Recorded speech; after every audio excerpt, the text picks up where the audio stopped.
Good morning, everyone. Today is day 2 of our workshop. You all rise for the pledge. I pledge allegiance to the flag of the United States of America and to the republic for which it stands, one nation, under God, indivisible, with liberty and justice for all.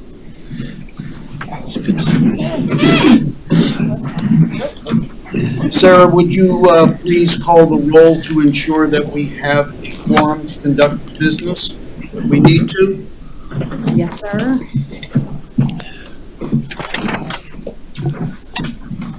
Councilmember Lawson? Present. Councilmember Dawson? Here. Councilmember Tavernick? Here. Councilmember Cunningham? Councilmember Bartholomew? Here. Councilmember McGillen? He's here, but he's away from the dais. Councilmember Brown? Here. Councilmember Howard? Here. Councilmember Glover? Here. Councilmember Reeks? Here. Chairman Passanant? Present. You have a quorum. Thank you very much. Okay, today is day 2 of our budget workshop.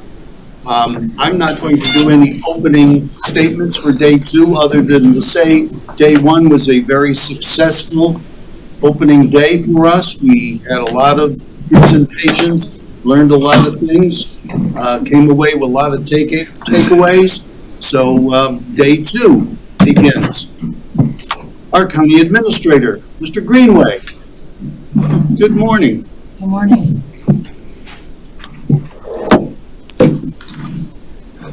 Today you all were, we had a successful day yesterday. Today you all will hear things about economic development, ATAX, the ARPA projects, reprioritization. We are, the money is getting small. We want to go back over that with you all one more time and make sure that what we have left to do you all are in agreement with, or if you want us to make any adjustments to that in the coming year. And then the final thing this afternoon, which will not take the full 2 hours, I hope, will be reassessment and the legal residency issue, because we're in the midst of that right now. Ms. Sanders has been going around. I think she's attended a few community meetings for some of the council members, has some few more scheduled. She's presented to the municipalities. We thought it would be a good opportunity for her to present to you all this afternoon to go over that as well, because it's very likely that you all start getting phone calls when those reassessment notices go out. You need to understand that process. So anyway, looking forward to it. I will be, I do have a lunch appointment today, so this afternoon I will be out for a little bit, but I will return as quickly as I can this afternoon. So I'm going to turn it over to Hank Edmondson now, who is now the Special Assistant to the County Administrator.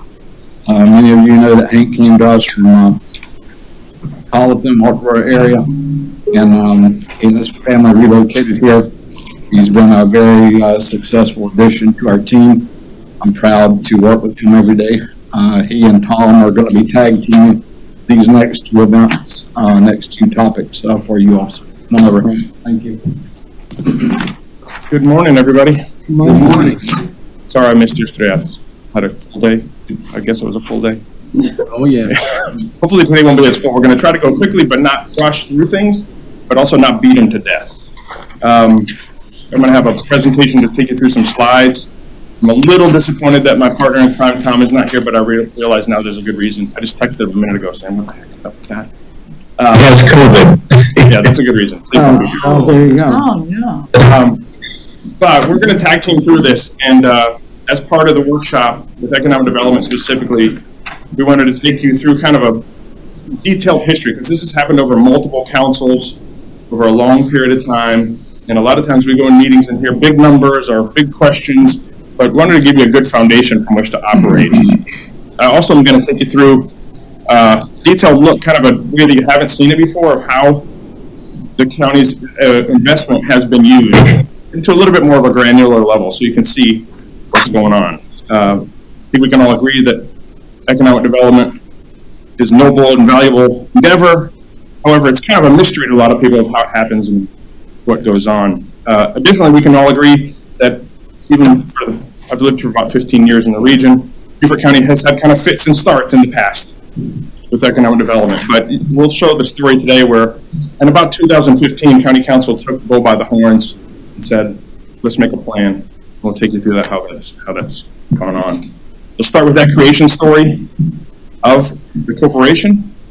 We'll take you through how it's evolved over time, and we'll finish with some improvements that we've made recently over the past several months, how we work together, and how we'll plan together going forward and be more efficient and effective for all. And finally, we'll finish with, you guys talking about priorities and goals and where do you want to go, and we'll be able to answer. John's here.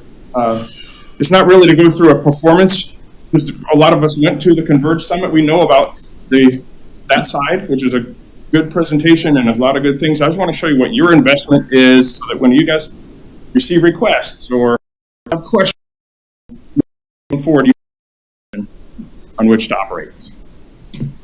So we spoke about the fits and starts, and I'm going to turn it over to Tom because I didn't realize he did his own presentation in his COVID den. He's going to take you through a lot of actions of council that laid the groundwork for where we are. So Tom, I'm going to hand it off, and I'll just kind of skip through. If you want to screen share. Yeah, that will be great. Good morning, everybody, and I'm sorry I can't be there. I went to a wedding event over the weekend, which turned into a super spreader, and a lot of us are at home. Let me, what I hoped to do today, you can't,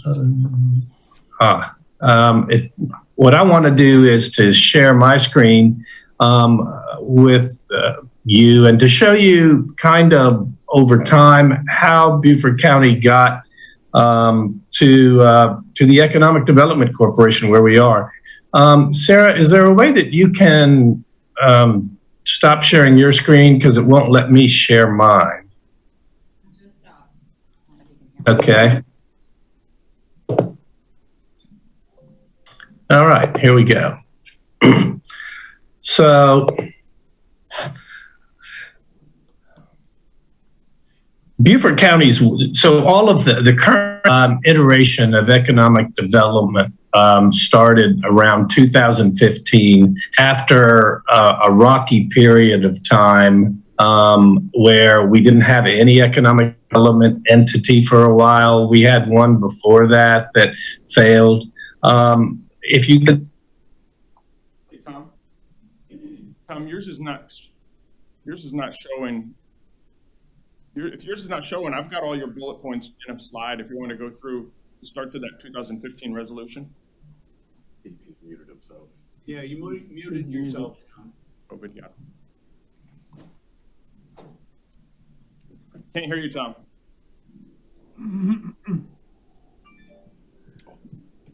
All right, just a minute. Wow. Jeez.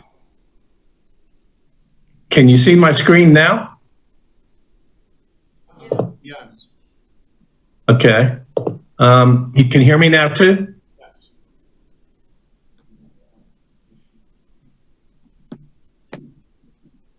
And you are frozen.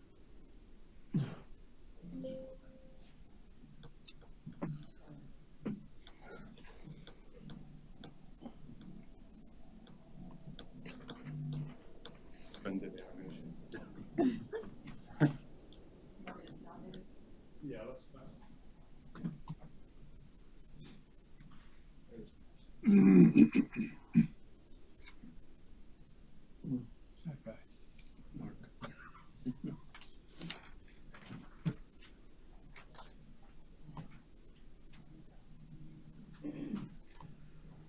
He's enough to call in. Want me to go? I mean, so basically what he's going to say, we haven't spoken about it, but he gave me a piece of paper. In 2015, as I mentioned earlier, County Council said, let's establish a corporation. There was a resulting study, and how best to accomplish this. And the goals were to purchase, infrastructure development, improvements, et cetera. We can go to the next one. Then later that year, they actually, how many were here in 2015? Two. So you authorized the administrator to prepare these documents, and this is where we're going through the nuts and bolts. Articles of incorporation, how do we set up a board, all the things that were spelled out in the study that was done by a company, I think it was pronounced Lemoyne, something like that. And then again, early the next year, they were done. Cubic signed them, filed them, went to the Secretary of State, and then just a few months later, it started. The ordinance 2016-19, I'm far less technical than Tom, so maybe going to save you a lot of time. Basically, you set up that in those bylaws that the board was established by and appointed by the council. Did you come back in yet?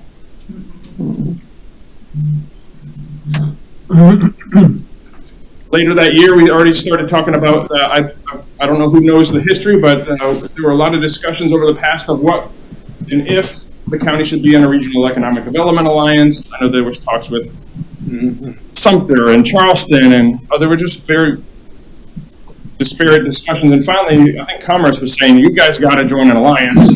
This is your region. And so the council authorized the Development Corporation to negotiate the scope and fee for that Southern Carolina Alliance membership. And then later that year was the first time y'all signed a 3-year contract with Southern Carolina Alliance. Later in the presentation, we'll get into how your funding breaks out, because it does fund that Southern Carolina Alliance membership. And we'll talk about ways that we can better work more closely with them and leverage some of their strengths, as John and I have discussed. Early the next year, if Tom comes in, he'll know more about this, because again, I had my 1-year anniversary this past Tuesday, so this is far preceding me. But we talked, the board came back from the EDC and talked about, let's amend the bylaws. They wanted to add benefits for the staff to include county benefits, but not as county employee, but as a funded entity, they could do that. And they appointed somebody to that SCA board. I like the quotes that he put in there. I'm not sure what that means, to acknowledge. But council acknowledged the amended articles and bylaws, and it was effective that same day. The board then increased the size, because at that point, the bylaws said that the board of the EDC could change the size of the board, and it kind of gave a little bit different control so that they could function a little bit more nimbly, I guess, or have a little bit more control of their organization. So at that time, they changed it to a board of 15, but it did preserve council's approval for future changes going forward. This is where I started, and we'll go into in the second part of this. I went through every invoice and expenditure that county council has given to, even before the corporation existed, to the economic development efforts starting in 2015. But this was the first time that some transactions occurred. County council allocated operational money, which was that $330. It wasn't all used that year, but $50,000 of it was also a reimbursement for some of the establishment and studies that helped create the organization. Later that year was the first time that they actually established a millage amount, as opposed to kind of this arbitrary, how are we going to do it? They say that way they could plan going forward. You're going to have a designated millage amount in your budget. And early the following year, when we started more increased funding for this site development and job retention effort. So we'll talk about that when we get into the numbers. So there are two numbers that we need that you'll see. One is a base funding, which is to have the operation exist. Staffing, operations, they have to entertain people, they have to go to conferences, they have to go recruit businesses.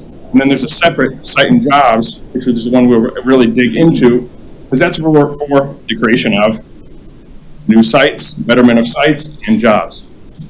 But this was the beginning. This is the Beaufort Commerce Park. So this is where we are seeing the development today. The money for site development, wetland delineation, and then a little bit more money for this drought retention effort. They revisited the millage amount that year, and then in 2020 we signed another 5-year extension with Southern Carolina Alliance. Go ahead. We were requested to sign a 5-year agreement. We did not. Did you do? We are in a 3-year agreement. So that's why here we are today. Yes. Okay. Next. Good. This is the most recent interaction that when I started, it was discussion over Myrtle Park and all the Site and Jobs Fund and who spent what. And this kind of sparked, I believe, some good change because I've worked for cities, I've worked for city and now county and regional government, and I will tell you that there are different languages in these entities. And I think I'm excited about this job because I think that we can work together to communicate better. And one of the efforts we'll talk about towards the end is this led to Eric appointing me to be the liaison with the economic development group. How can we work better going forward? And the result of this one was that we did fund future economic development efforts from some of the proceeds of the Myrtle Park project, but we also discussed it being more of a revolving fund as opposed to just an endless supply. So now we'll dig into the numbers. This is my part. Tom's over. It was the fastest Tom presentation I've ever had. But I just want you to have this good picture. You got the legal side, and I want to show you. And this is to show that you are committed, and the county has been committed, and I believe should continue to be committed to these efforts as we go forward.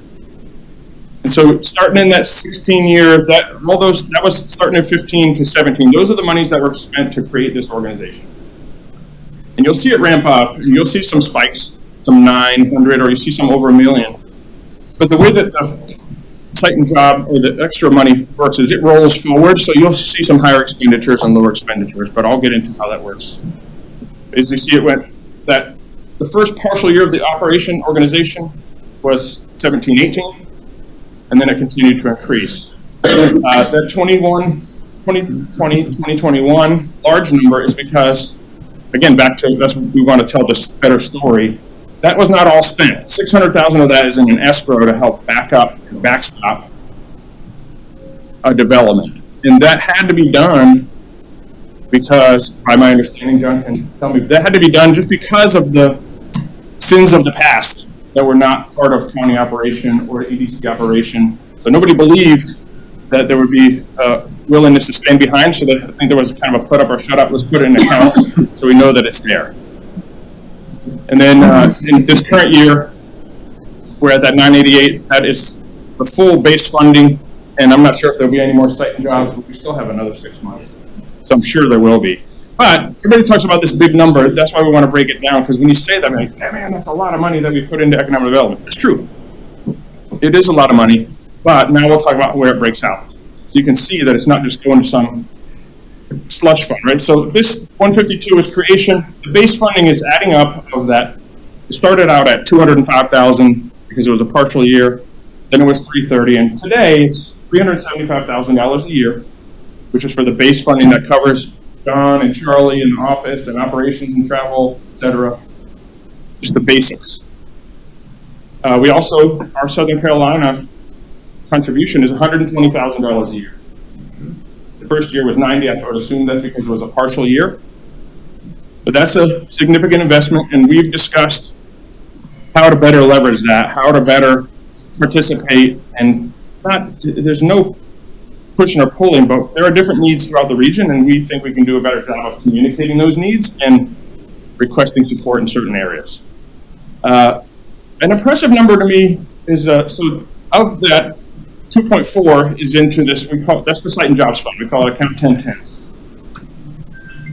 That's Hayes language. I've had to, I think I have a new decoder ring because I can communicate with Hayes regularly now. It doesn't even, it works. Land acquisition. This is for half of the parcel that the county bought together with the city up in the Beaufort Commerce Park. Legal services. I think we have at least one attorney here. I'm married to one. But these are necessary things we have to have. This is not just for real estate transactions. These are development agreements. These are discussing how we set up fees in lieu of taxes and all of these situations. And appraisals, which are necessary not just for us acquiring property, but sometimes it would be for assisting a project in how they are going to go forward to acquire property to do something. But this is the number I think is important, is 630,000 of that went into the ground. And so that is as a match to other commerce funds, but that is, the engineering portion is probably about 100,000 of that 630, but the rest of that's in the ground in the pads and improvements and buildings. And 900,000, that's why I talk about that number looks big, but 900,000 of that are sitting in escrow. So that money is still there. And then the last number is what grants have gone out to businesses or partners that then serve businesses. So I'll show you that list of those entities. So in going through all these invoices, it's interesting to learn the history through invoices instead of a conversation. But you can see the list of companies from Stoneworks relocation to L3 Harris, retention. Chamber of Commerce was helping fund job readiness systems and programs. The landing pad, which we're all familiar with.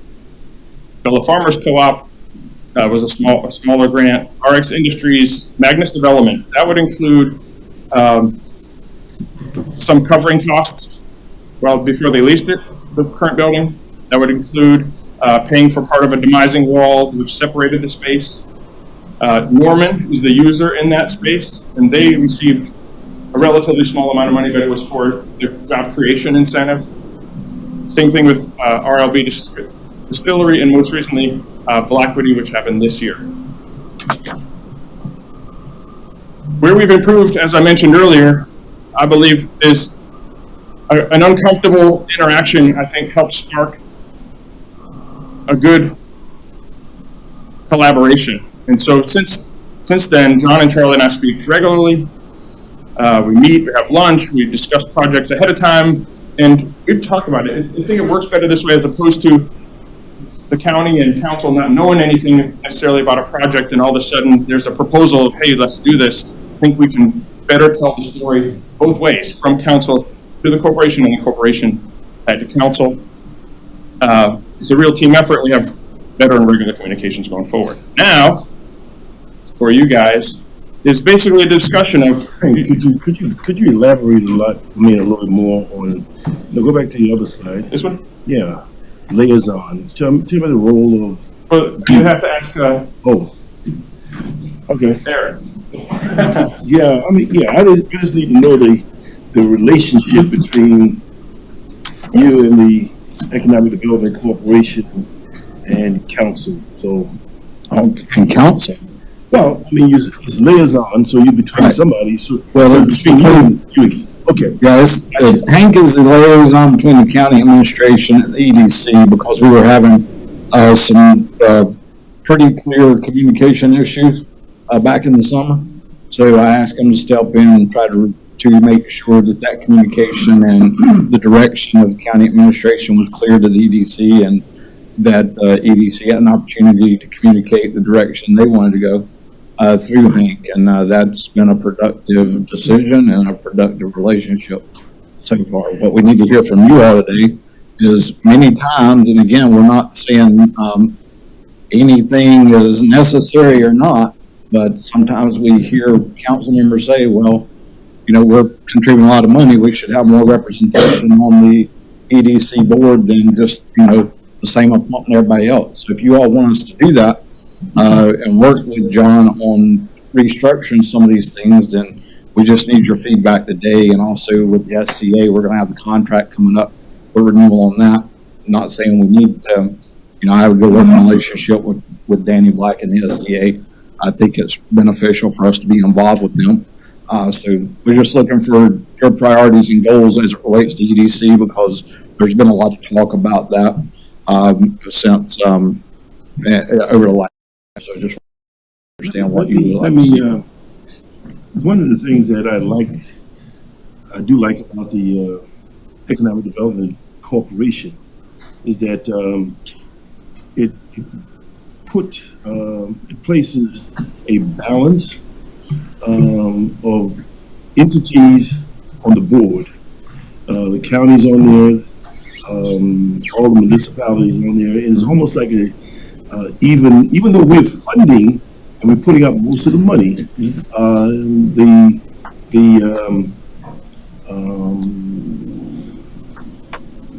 the accountability is there, and it's actually a transparency where everybody understands exactly what each entity is doing, and they all participate in it. I'm just wondering whether placing a liaison from the county obstruct that balance and stuff. That's my only concern right now. You know, because we're the ones that's processing all the payments.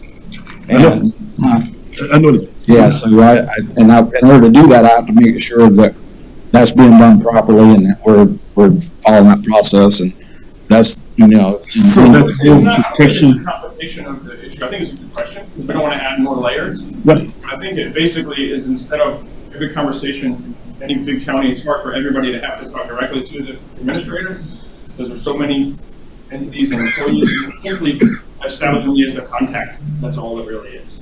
Companies that worked in economic development for years and just have common language and communication that we can share. Let me see if I can.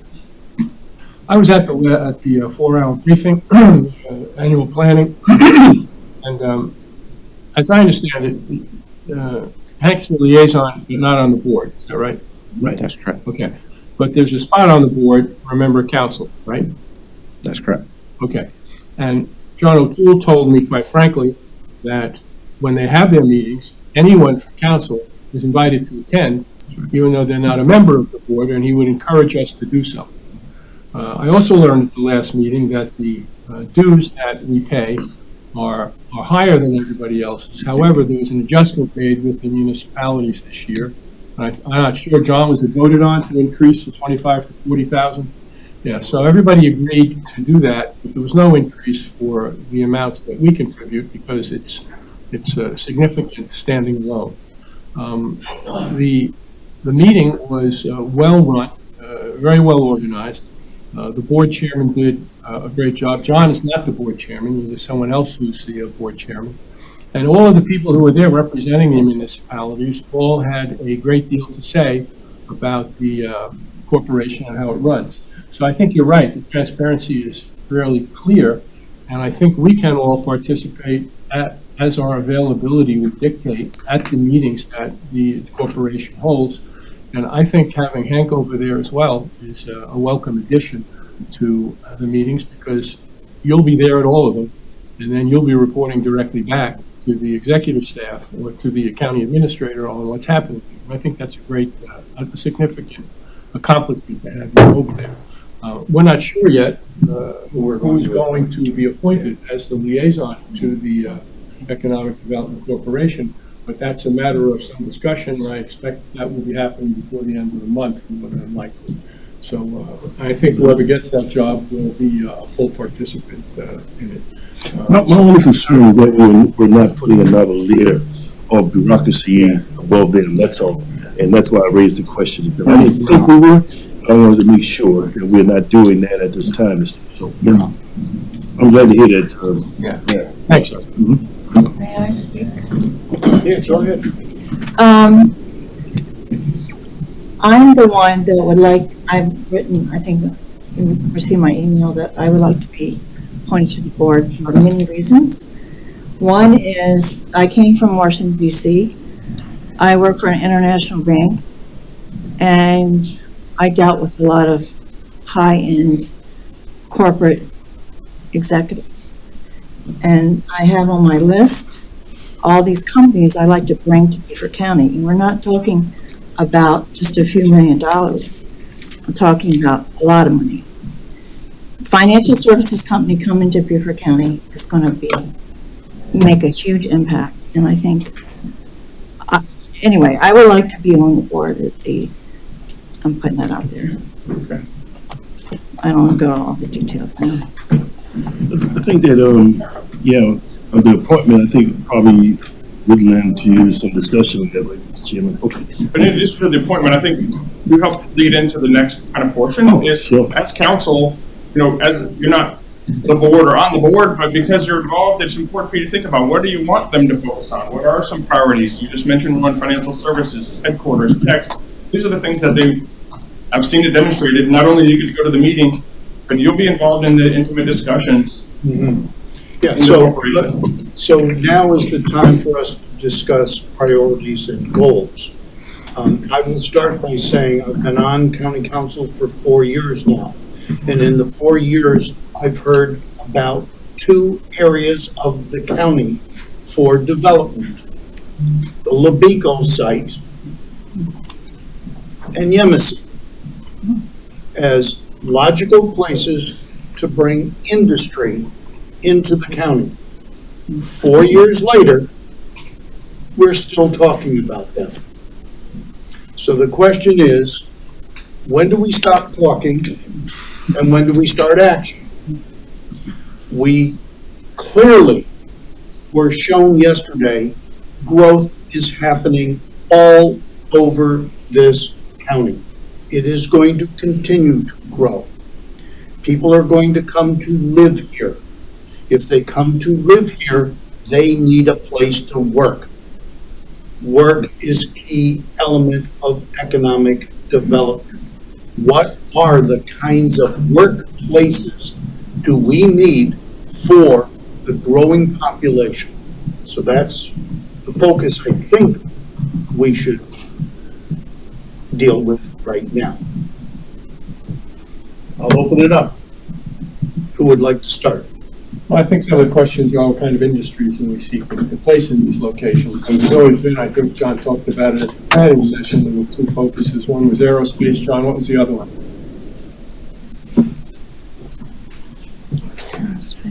I actually have a copy of our scorecard and so on, but our targets are, and we kind of have developed them with the community over time.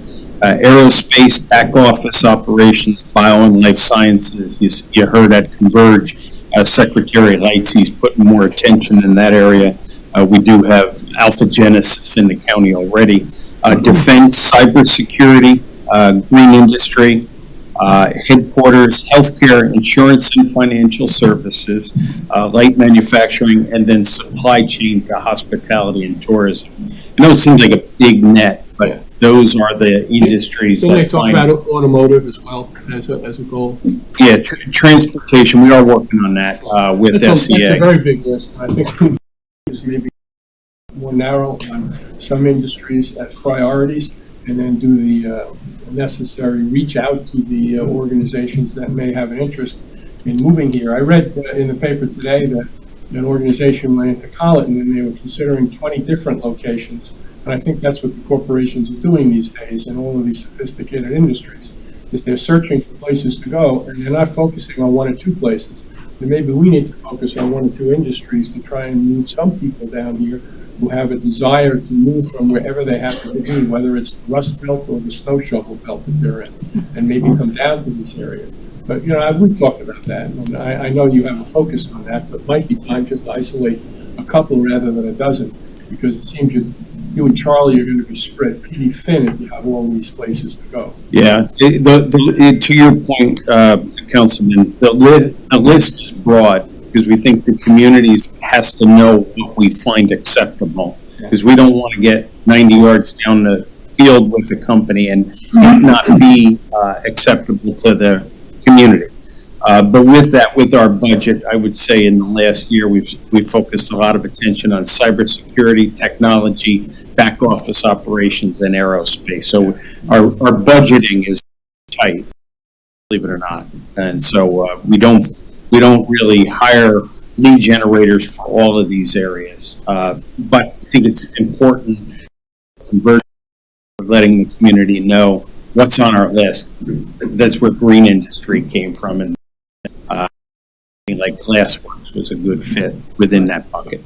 And we want to help you, help us, because one of the things we talk about is live, work, and play.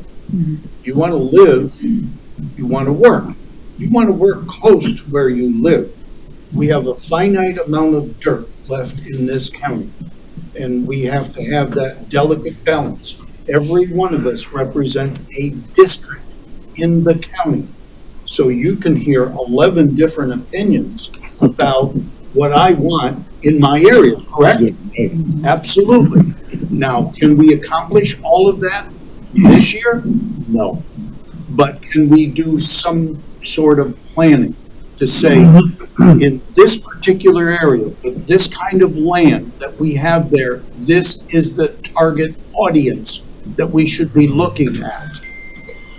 Mr. Chairman, can I Yes. mention something? Yes, go right Something that Mr. O'Toole and I had talked about a while back was in District 11, there's virtually no land left. You know that, right? Correct. And what we talked about was retrofitting buildings that have been around forever. So if it is something backroom logistics or whatever, we can get a portfolio of properties that are been existing that we could look at, and you agreed that makes sense. And it's the mayor's focus as well, so Excellent. I think we'll be in sync on that. Right. If I could wind it back a half second before the next question, the move by the administrator to have Hank liaison with us is working out very well. For instance, a finance or legal have a question, and Hank's able to get all those questions together, get us on the phone, get the answers, and liaison back to their respective departments. So that's working out very well. Let me, I'd like to yield to Councilman Dawson, because I've been hearing about Wabeco, how many years now, Councilman Dawson? well, that's what I was going to speak to. Jill just referenced that we've been dealing with LaBeco 4 years now. So for the new people on council, let me educate you, bring you up to speed. The LaBeco site is a old existing chemical site in the LaBeco community. Several chemical industries have gone through there, dating way back to the early 70s.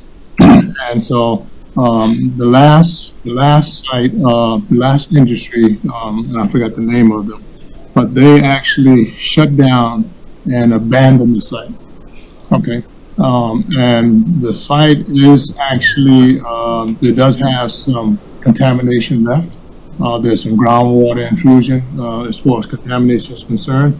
For us to do anything with this site, it's probably going to involve some brownfield efforts to help get it cleaned up. But it's a viable site for economic development out in the rural part of the county. Now, over the years, because it's zoned industrial, it opens itself and it lends itself to any and everything that wants to come into the community and into the county. Before the pandemic, 3 or 4 years prior to that, we had the fight with the jelly ball folks. Okay, they, because it's zone industrial, we the county tried to stop their efforts of operating there, but unsuccessfully.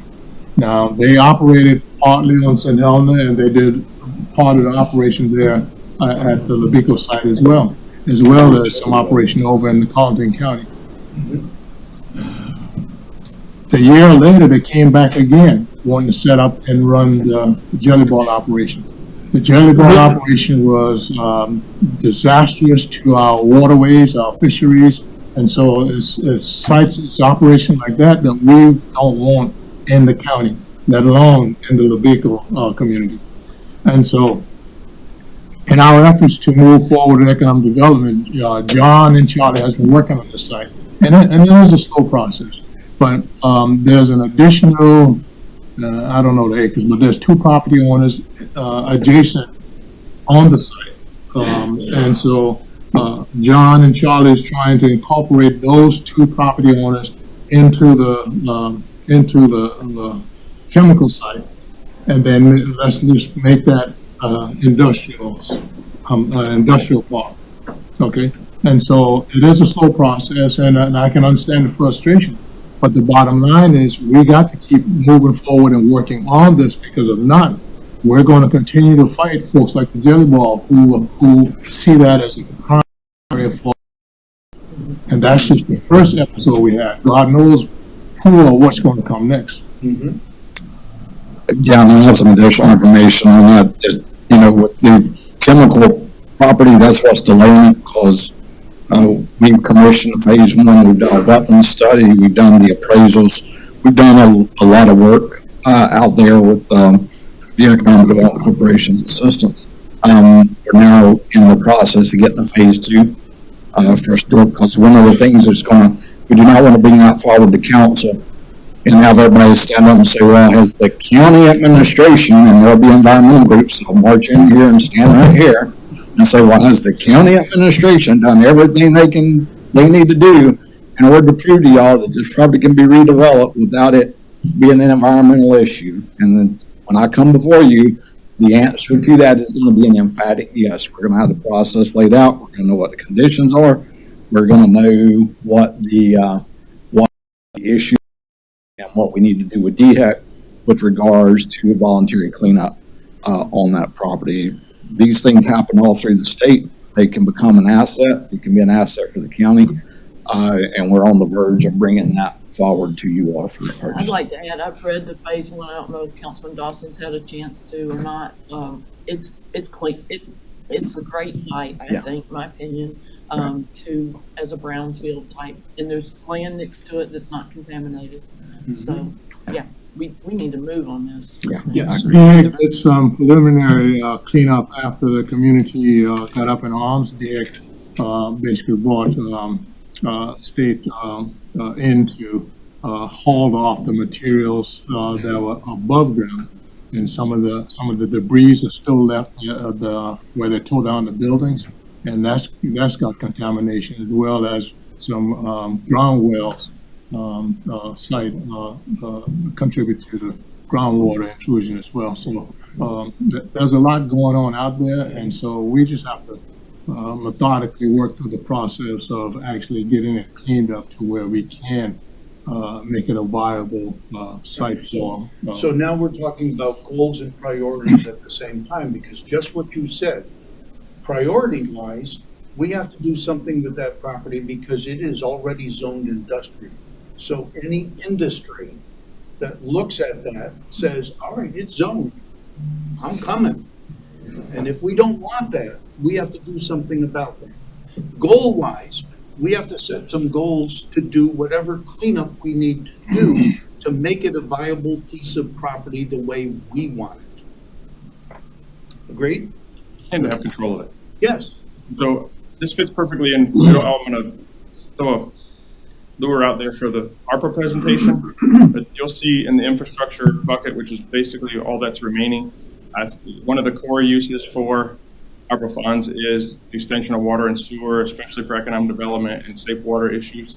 And it fits perfectly priority-wise with that site. Make it, because in economic development, if the site is underserved or in bad shape, it attracts a certain type of project. Right. If it is fully built out with infrastructure and in the right hands, it attracts a whole different level of project. And that is how I think we need to approach this, with having all the environmentals in order, having all the proper infrastructure in place, because then you're going to get that higher quality target industry that you really want. And so I'm backtracking for a second too, because we talk about the priorities, and they are broad, but also Beaufort County is very different from our other sister and brother counties in Southern Carolina Alliance. And so we've spoken a lot about in this negotiation, but it's not even part of the negotiation, but how do we operate with them more closely going forward, is we need to receive a whole different list of leads than any other county would get. And we can achieve that through board membership, but also through staff interaction and mining out. They get a lot of leads, but they're specifically focused on a different set than we might be at times. And we can do both because they do have a big net that they cast out. Mr. Chairman, Yes, please. I think it's great what you're doing in attracting businesses here. Are there any programs within the Economic Development Corporation that are assisting entrepreneurs locally to help them grow their business here? In a lot of space, I would say primarily the Don Ryan Center for Innovation in Bluffton and the Beaufort Digital Corridor are focused on that. Blackwoody is a new entrant into that area, so we don't have to provide that ourselves. We have great partnerships with those organizations. Actually, Charlie Stone keeps his office at the Digital Corridor, and I keep mine at the Don Ryan Center. But just to build on that, it's not only attracting businesses, but working with existing industry. And, just this past Friday, Charlie had a meeting with a large 30 million pound tomato farmer in the area and was able to secure them a agricultural grant, a six-figure agricultural grant. A brewery in Bluffton, he was able to secure a ag grant because they're using ag products. And we also have a peanut shell processor who's making pellets out of peanut shells, and he should also be getting an ag. So these are people already entrepreneurs in the county where they work through the Don Ryan Center or the Beaufort Digital Corridor, and then we try to assist them as they graduate and grow. Thank you. Okay, so we don't belabor the point. We have to talk about priorities and goals. Each of us is in a district that has unique characteristics about that district. I say to you that we need a balanced approach. Yes, we need some of these larger companies to come in, but there's only certain pieces of property that we have that can handle large corporations. What do we do for the rest of the county? You live and you work. You have to work someplace. Do we focus also on retail, back office? We're going to put a lot on his plate, obviously, because we're growing faster than he can supply all the people. And we don't want people having to come an hour and a half to work. So that's what we want to focus on now. As I said, there are two large pieces of property, Levico being the first. We have one large piece of property outside of Yemassee. It's the only one that has access to 95 and rail lines. That is a unique piece of property that needs to be developed the right way because that is an economic development by itself. And so, to me, that's a priority. It is a priority. That's the children piece, and Yes. and I support us and John negotiating with landowners trying to move that project forward. As you stated, is right outside of the MC town limits, close proximity to the railroad, just off of 95. So all the infrastructure as far as transportation is I would personally like to see aerospace engineering out there of some kind. I mean, you got Gulfstream down in Savannah, you got Boeing in Charleston, you got Marine Corps Air Station here, support the mission here, but also expand that regionally. And I think it's a perfect site for it. I go a little further with Gulfstream and the airlines. The auto industry is basically a booming industry in Charleston as well as coming to Savannah, I think, right now. So Yeah. I think we're in the middle of it. As you said, with the new plant being built in Georgia for Yeah. Hyundai, they need suppliers. A lot of the suppliers don't want to be there. They want to be here. Yeah. So we need to work that way. Okay.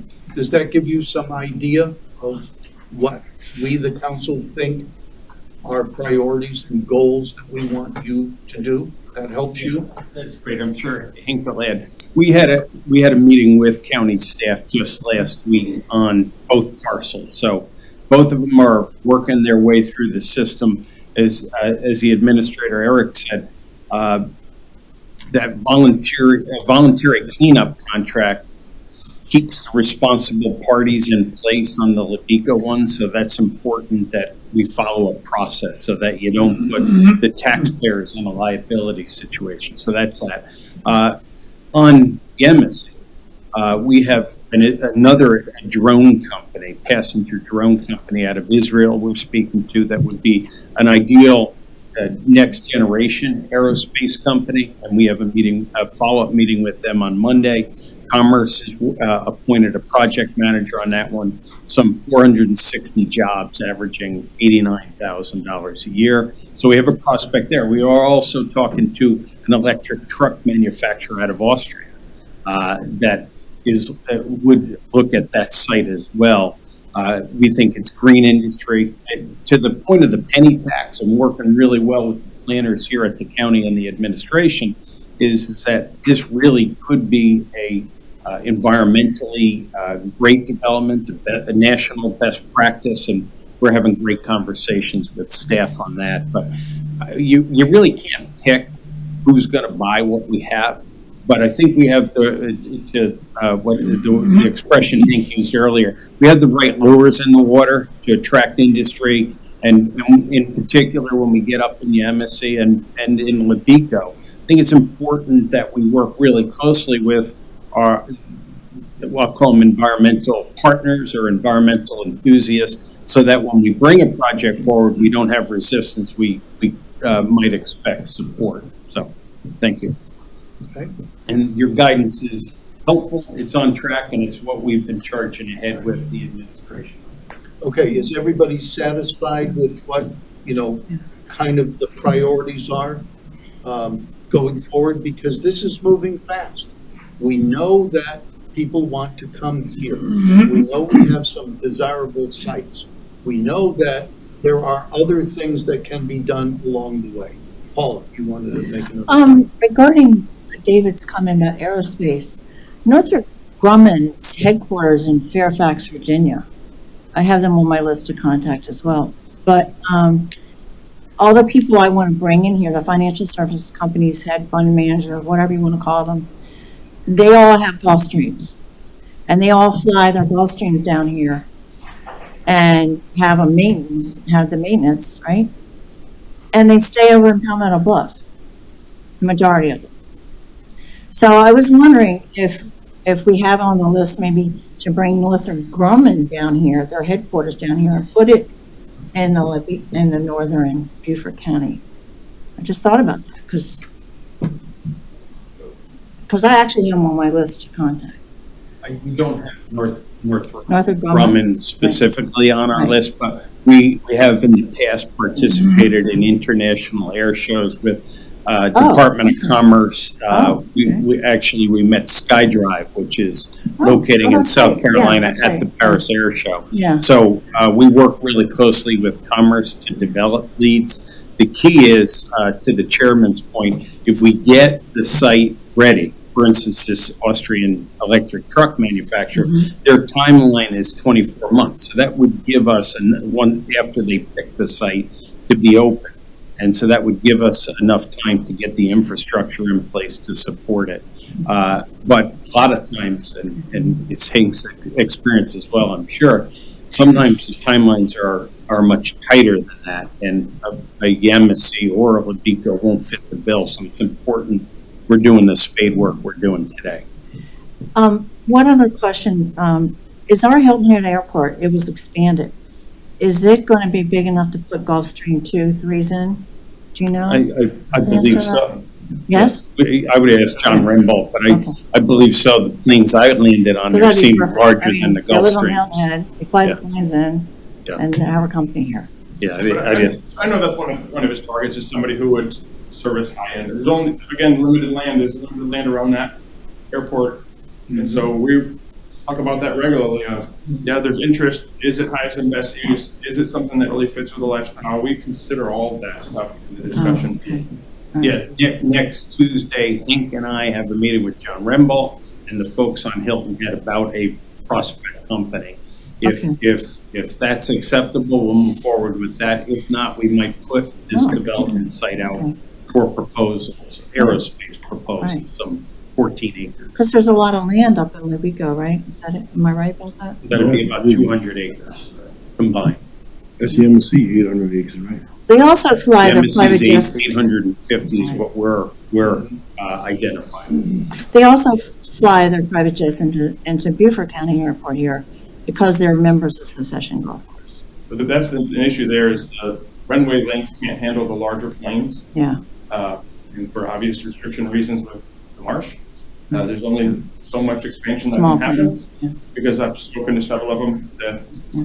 because they fly into Baltimore where I was before, Right, Cherokee and other places. So a lot of times it's a different ballpark than I play in, but they instead of taking their big plane, have to take two little planes. Right. Or Falcon. Small Falcon or something. So, that's right. So I think we need to finish up before we're done here, for you all to determine, and this is not a adversarial ask. John has spoken about, as Councilman McKellen said. Does council want to explore more representation on the board? Are we happy with the way it is when you guys are allowed to come there? Do you want to look at changes with the EDC? Or do you also, as we negotiate the contract with STA, want to think about how that plays out? The way the bylaws for the EDC work right now is the chairman or his designee that serves on the EDC board. And all of that's under consideration, Hank, at the moment. All the things you just said are in a stew here.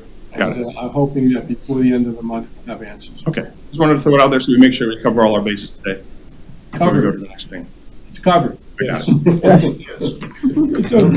Chairman, let me ask a question. When you mentioned SCA, talk a little about their role right now, because, I don't look too much to the SCA for anything. I look to the economic development. Well, and that's how pretty much every county, except for a couple, operate. Most counties have their own operation, whether it's internal or a development corporation. That is the focus for most of their operations all the time. That's where they're out marketing. They're going to different industry shows. That's where they're doing their outreach. The regional alliance is the one that really has the most direct communication with commerce, because they are the ones that set up this system of regional alliances so that they don't have to talk to 46 people. They still do on a case-by-case basis for projects, but they wanted everybody to pull resources. And that's where a lot of leads come through commerce, but that's also, they have, because of the pooled resources, the ability to market differently. I think what people would see here is, because Beaufort County, I was part of neighboring county when the negotiation was going on, and I think Beaufort County is different. And parts of the county, as we've discussed today, are different. From even within the county, I think we can do a better job long-term communicating those needs and desires and moving the needle, and again, not in an adversarial way of, I know you guys are focused on this industry and this industry. We need you to do this for us, and we can both win. But they're a higher level that can bring more leads in. They can also, because of multi-county industrial parks or this association, can bring different level of incentives to our county. We're in a higher tier county, which doesn't receive a certain level of job creation, tax credits, or other assistance from the state. That association can help us leverage dollars that way too. But it takes constant, regular, productive interaction and participation for that to happen.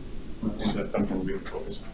If I might, Really, the fact that works for us, we've got to have areas that they can market for us. We don't have land, a significant amount of land for them to be able to go out and market. And to his point, that's why I was mentioning earlier about product development and getting infrastructure to sites. Because when SCA gets, they get really big leads. You saw the one in Colleton, right? That's almost $800 million and big project.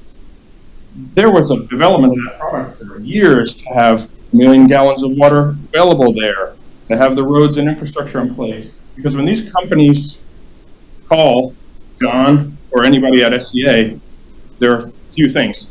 And price is really not one of them, right? It becomes, what is my risk here? And what is my timeline? And so we have to help with the risk, which is what's there, what's in the ground, meaning pollution, voluntary cleanup contracts, and timeline, how quickly can I open my doors? And that, getting them to that part is roads, pads, water and sewer. And housing. And how, well, exactly. And work. Right. And exactly right. Right. Over the course of the 4 years I've been on here and working with SCA, the big projects were in Colleton and Jasper County. You know, the agriculture that was there that was highly touted and the money that they spent there, and the Jasper Ocean Port. So we don't have that size land here in Beaufort County, so we have to take a little bit different approach. And I heard that somebody used the word, doing work underground is not sexy. Right?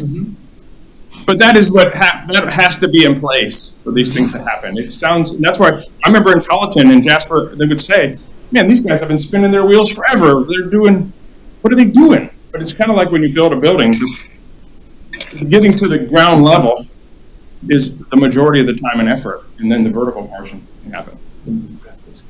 Yeah. Okay. All right. Thank you very much.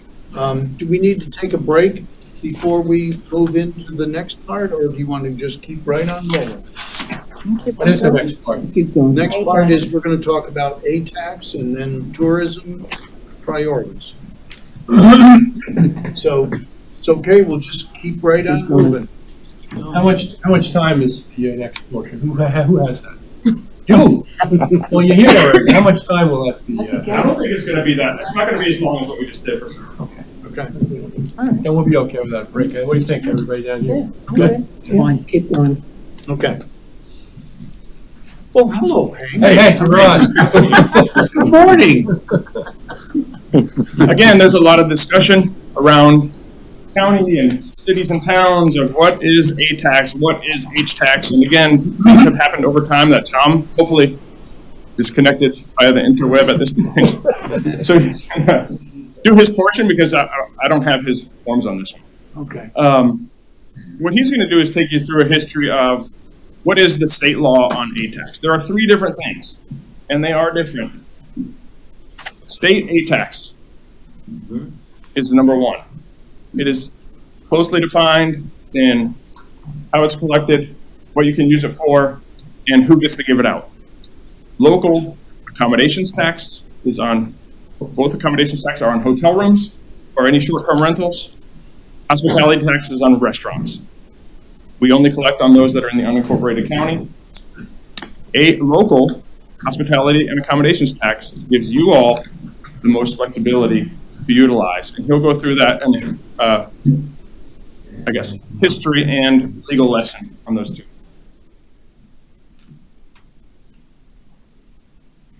Morning. Hello again. I'm sorry I lost you last time. I'm not going to try to screen share this time because I think that may be where the problem is.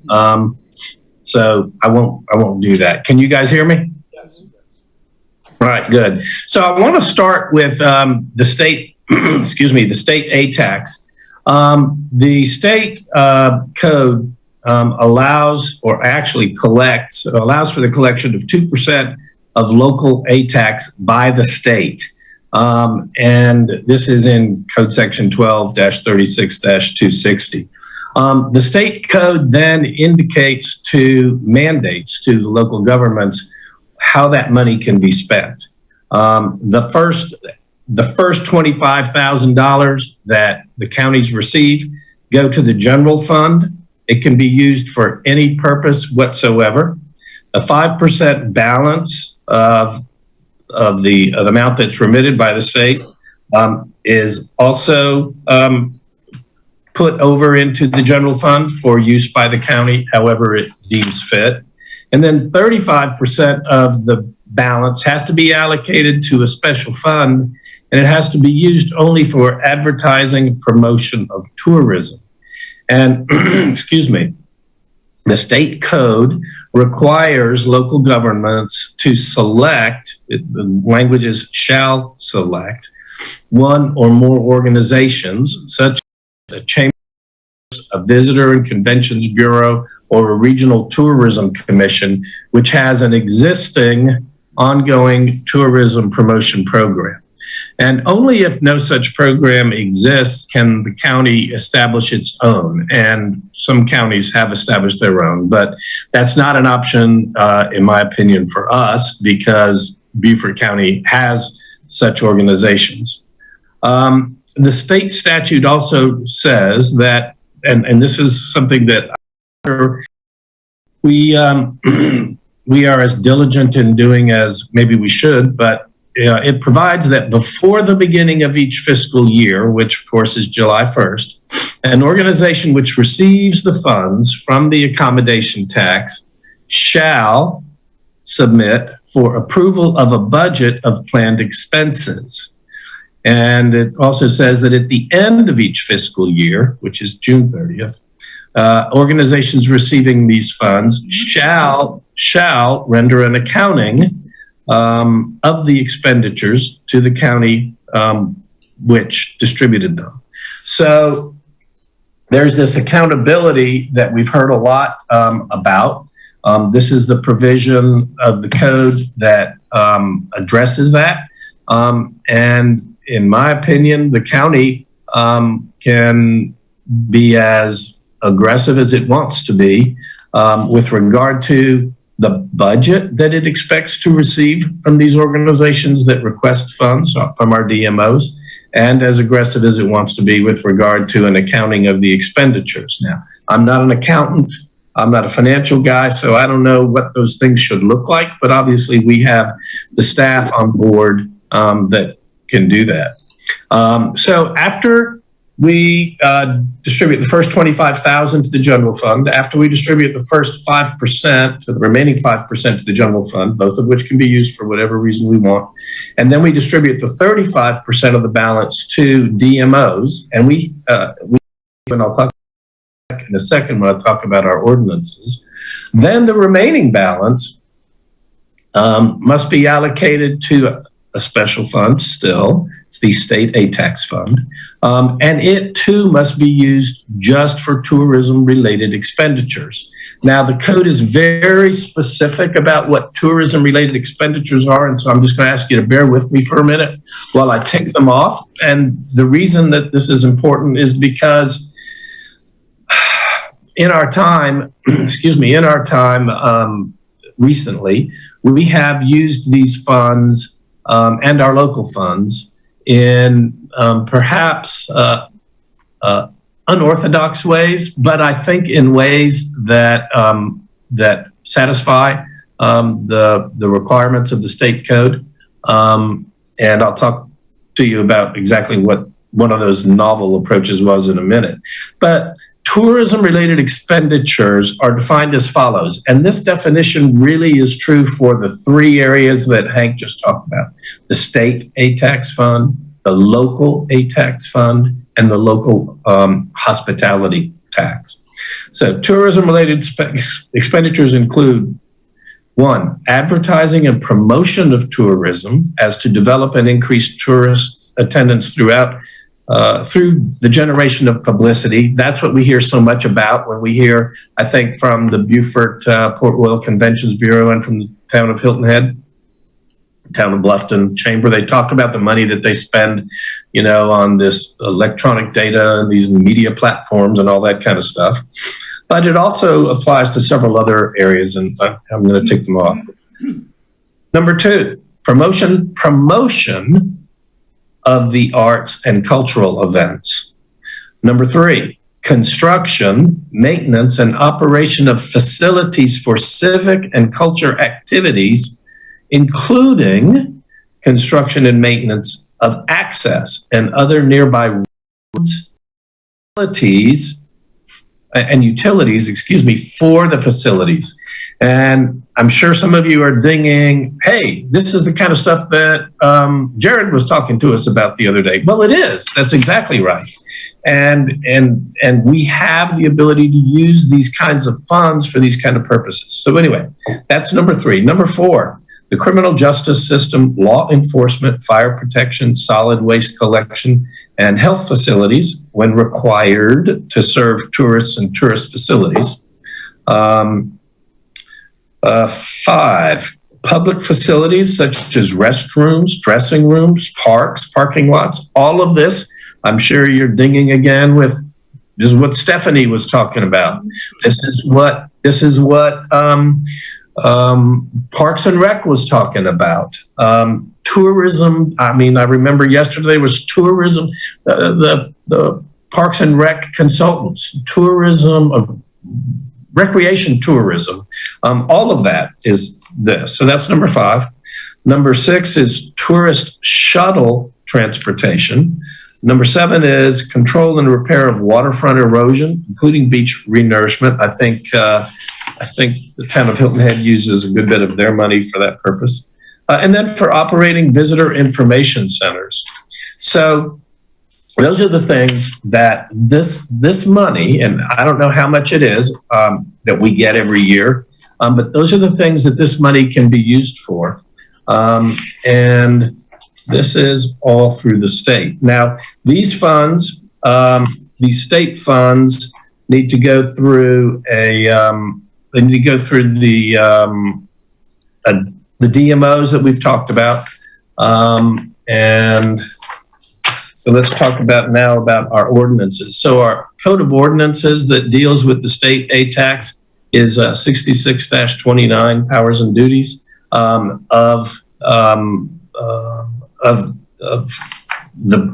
this is of the state board that of our state board that makes recommendations about how to allocate these funds out. And let me see, where's the other section? Yes. So we can also use, under the statute, we can also use these funds, but I've already talked about that. So You're still on state, correct? yes, yeah. So I think the state is clear with 25,000, 5%, and then 35% goes to the DMOs, and 65% is what's given out by the accommodations board, the state accommodations board that brings those recommendations to you all for approval. That's happened here in the last month. That's right. So now let's talk about the difference between that and the local hospitality and accommodations. Well, so the local hospitality and accommodations is as follows. So the state law allows you guys to adopt a 3% local accommodations tax, and Beaufort County did that right away. It did it quite a while ago, and we've had it for years. And it also allows us to collect 2% hospitality taxes, and state law requires that those funds be kept in separate accounts. State law requires that those funds be used for the same kind of purposes, for tourism-related purposes. Our local code provides that 8% of the funds that are received are to be spent annually for operating expenses and programs. $350,000 annually is to be allocated for advertising and promotional programs, and we do that through allocations to the Beaufort Port Royal Chamber of Commerce. We give them $150. We give the Hilton Head Island Bluffton Chamber of Commerce $150, and we give $50,000 to the Black Chamber. The 20% of the balance is to be used to establish a reserve fund for emergencies and unforeseen needs. 20% is for beach river access and boating facilities, those kinds of things, and for beach renourishment. And 60% of everything else can be used for all of the purposes that are listed in the state statute, which I talked about earlier. We don't necessarily have to have a board that accepts applications, reviews applications, and divides this money up. In fact, in the past, what Beaufort County used to do is it used to keep these funds in that account that's required to be maintained, and it would allow that account to grow, and it would use those funds for really big projects. For instance, many of the people on council remember we gave a bunch of money to Penn Center. I want to say it was $750,000 or maybe $800,000 to refurbish buildings and whatnot. It was out of A-tax, local A-tax, H-tax. We gave USCB money to establish the Southern Cooking Culinary Institute. The thought being that that institute would attract tourism and visitors, and that was a huge hand-wringing moment. That's what I was referring to earlier. We had a lot of questions about whether or not that would qualify, but in the end, we decided that it would, and we attributed a good bit of money to that. And I think several years ago, maybe in 2018 or so, council gave Mitchellville a very, very large sum of money. I think it was $500,000 for creating their center, for a reception center down in Mitchellville, down in Hilton Head. So council used to take these funds and keep them aside and award them in very large sums. A lot of the Spanish Moss Trail money came from these funds. And those are all things that we have available to us. Hey, Tom. Yep. Mr. Chairman, I just wanted, can you go back, put yourself on rewind a minute, go back to 3%, 2%, tell me the distinctions. Yeah, so the state is a 2% A-tax. It is imposed by the state. It collects it across the whole state, and it remits those funds to the entities that are the source of those revenues. Well, you spoke later on, seemed like a local collection, and you made a distinction between hospitality tax and an accommodations tax, I think. Yep. 2% hospitality tax, was that just for restaurants? Hospitality taxes for, our code says that this a tax, it's a 2%, the state law allows it, it's code section 6-1-720. And we collect it, our buildings, our business license folks are responsible for overseeing the collection of both the local A tax, 3%, and the local hospitality tax, 2%. And this tax is imposed in unincorporated areas of the county on the sales of prepared meals and beverages sold in establishments, or sales of prepared meals and beverages sold establishments licensed for on-premises consumption of alcoholic beverages, beer, and wine. It also applies to all food and beverages prepared or modified by convenience stores or grocery stores in the unincorporated areas of the county. So it's a pretty broad tax. Okay, is the 3% and 2% ever imposed at the same time? The A tax, 3% would accommodate.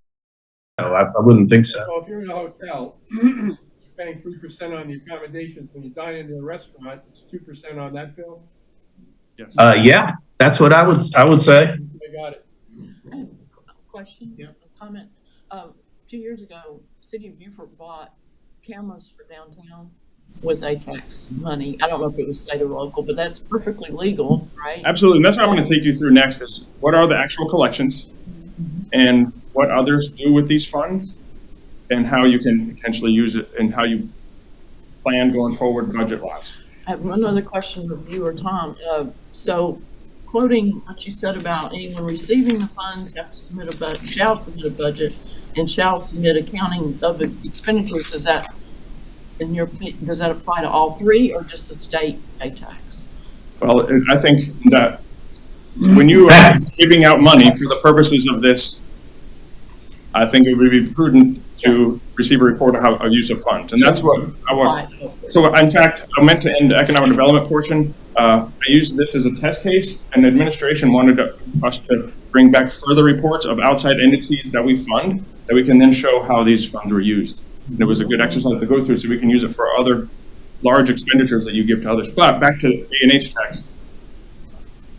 Just food for the H tax, just hotels for the accommodations tax. And I'll get into what those numbers But when we send it out to someone to use for advertising, I believe we ask for a submission to be approved, and then we follow up with the submission to establish that they spent the money the way they said they would. And I believe that's what we're doing. Am I wrong on that? So our local ordinance requires exactly that for these local A taxes. It says that all three chambers, that's all three chambers that we talked about a minute ago, shall submit for approval of a budget of planned expenditures, and at the end of each fiscal year, they'll do an accounting. So it mirrors the state. I get that, Tom. There are wild accusations circulating throughout this county and elsewhere that that's not happening. And my question is it happening here correctly? You know, is that what we're doing?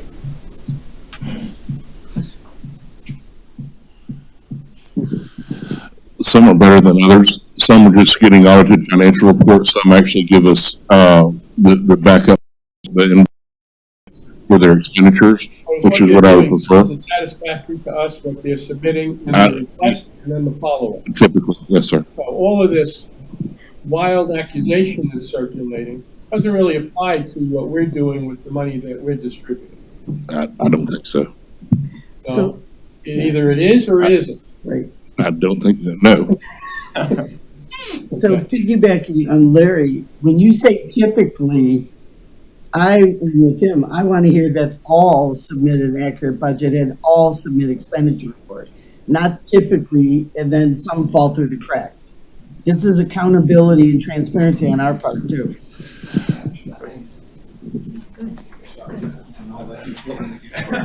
Okay, shoot. So A tax and H tax at the local level and at the state level is probably one of the most controversial things that I deal with as an administrator. It's very controversial because if you tell these folks that got this money, no, you haven't done the accurate reporting, or no, you can't have the money, then it trickles through administration to you all, and then you all start calling me saying, hey, why can't they have their money? So, you know, that's the essential answer to the question. If you guys want us to go by the book, we're happy to go by the book in all cases, but you all need to be aware of the potential consequence of us doing that for you all to get calls to say, what's the county administration doing to us? Why are they making us do all this accounting and prove that we've used this money for the purpose that we used it for? We've never had to do that before. That might be the likely scenario. Now, Hayes, you can fill in the gap. Yeah. Can I say one more thing about that? Why shouldn't we do it? Traveling all around for this campaign to do this, there was a guy that talked about this, about accountability. And yes. Also, I'd say if we, like Tab says, if we do it across the board by the book, we're not going to get sued for it. We can answer the question quickly. Yes, we do everything by the book, and we could show them. To me, you know, that's just makes logical sense. So back to what Larry said. I don't know. I'm confused why we're not doing that already. And if people have to wait for the money because we have to do it the right way, well, you know, we sharpen up a little bit and do what we have to do. But David? Mr. Chairman, yeah, I think I'd like to see invoices from everybody that's getting public money. I want to see exactly how it's spent.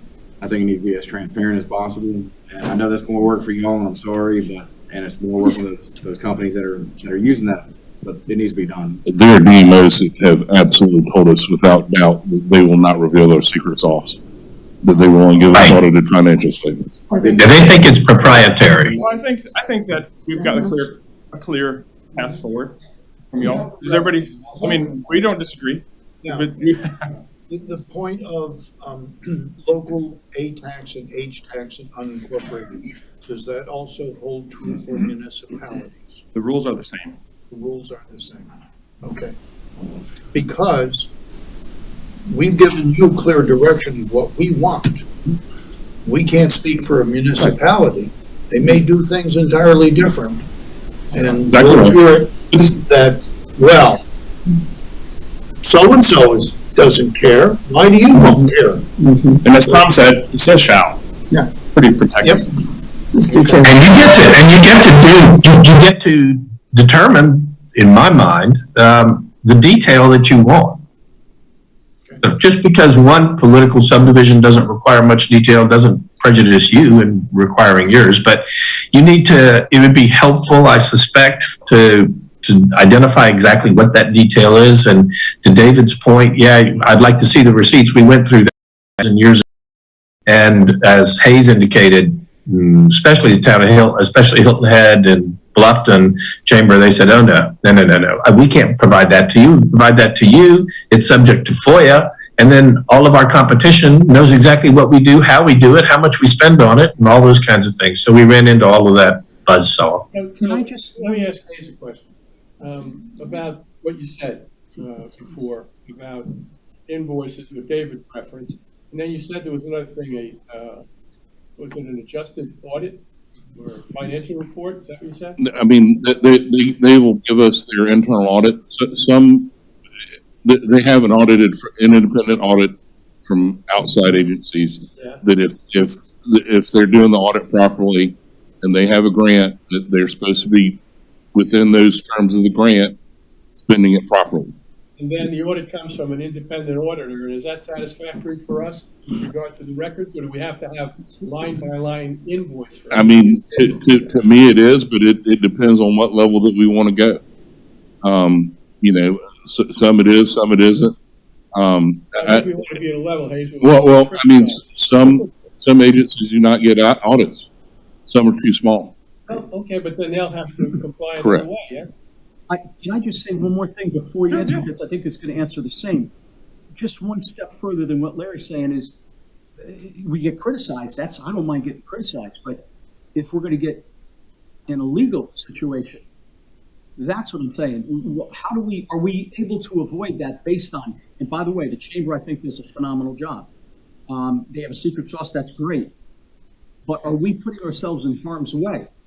That's where I want to go. And that's back to the example that we did with the EDC, where we don't need to know what vendor you spent it with, but we just need an audited financial that shows that you spent it on the allowable purposes, right? I think that's where I think we can bring back a better report in working with these groups and say, we have to do this, let's do it in a way that you don't give away the secret sauce, but we need to know that it went there. Yeah, let's make it a meaningful return on the money. Exactly right. Just so that Right. there's something there rather than nothing there. Right, at this point in time, we don't know if I gave Group A $100,000, if they spend it.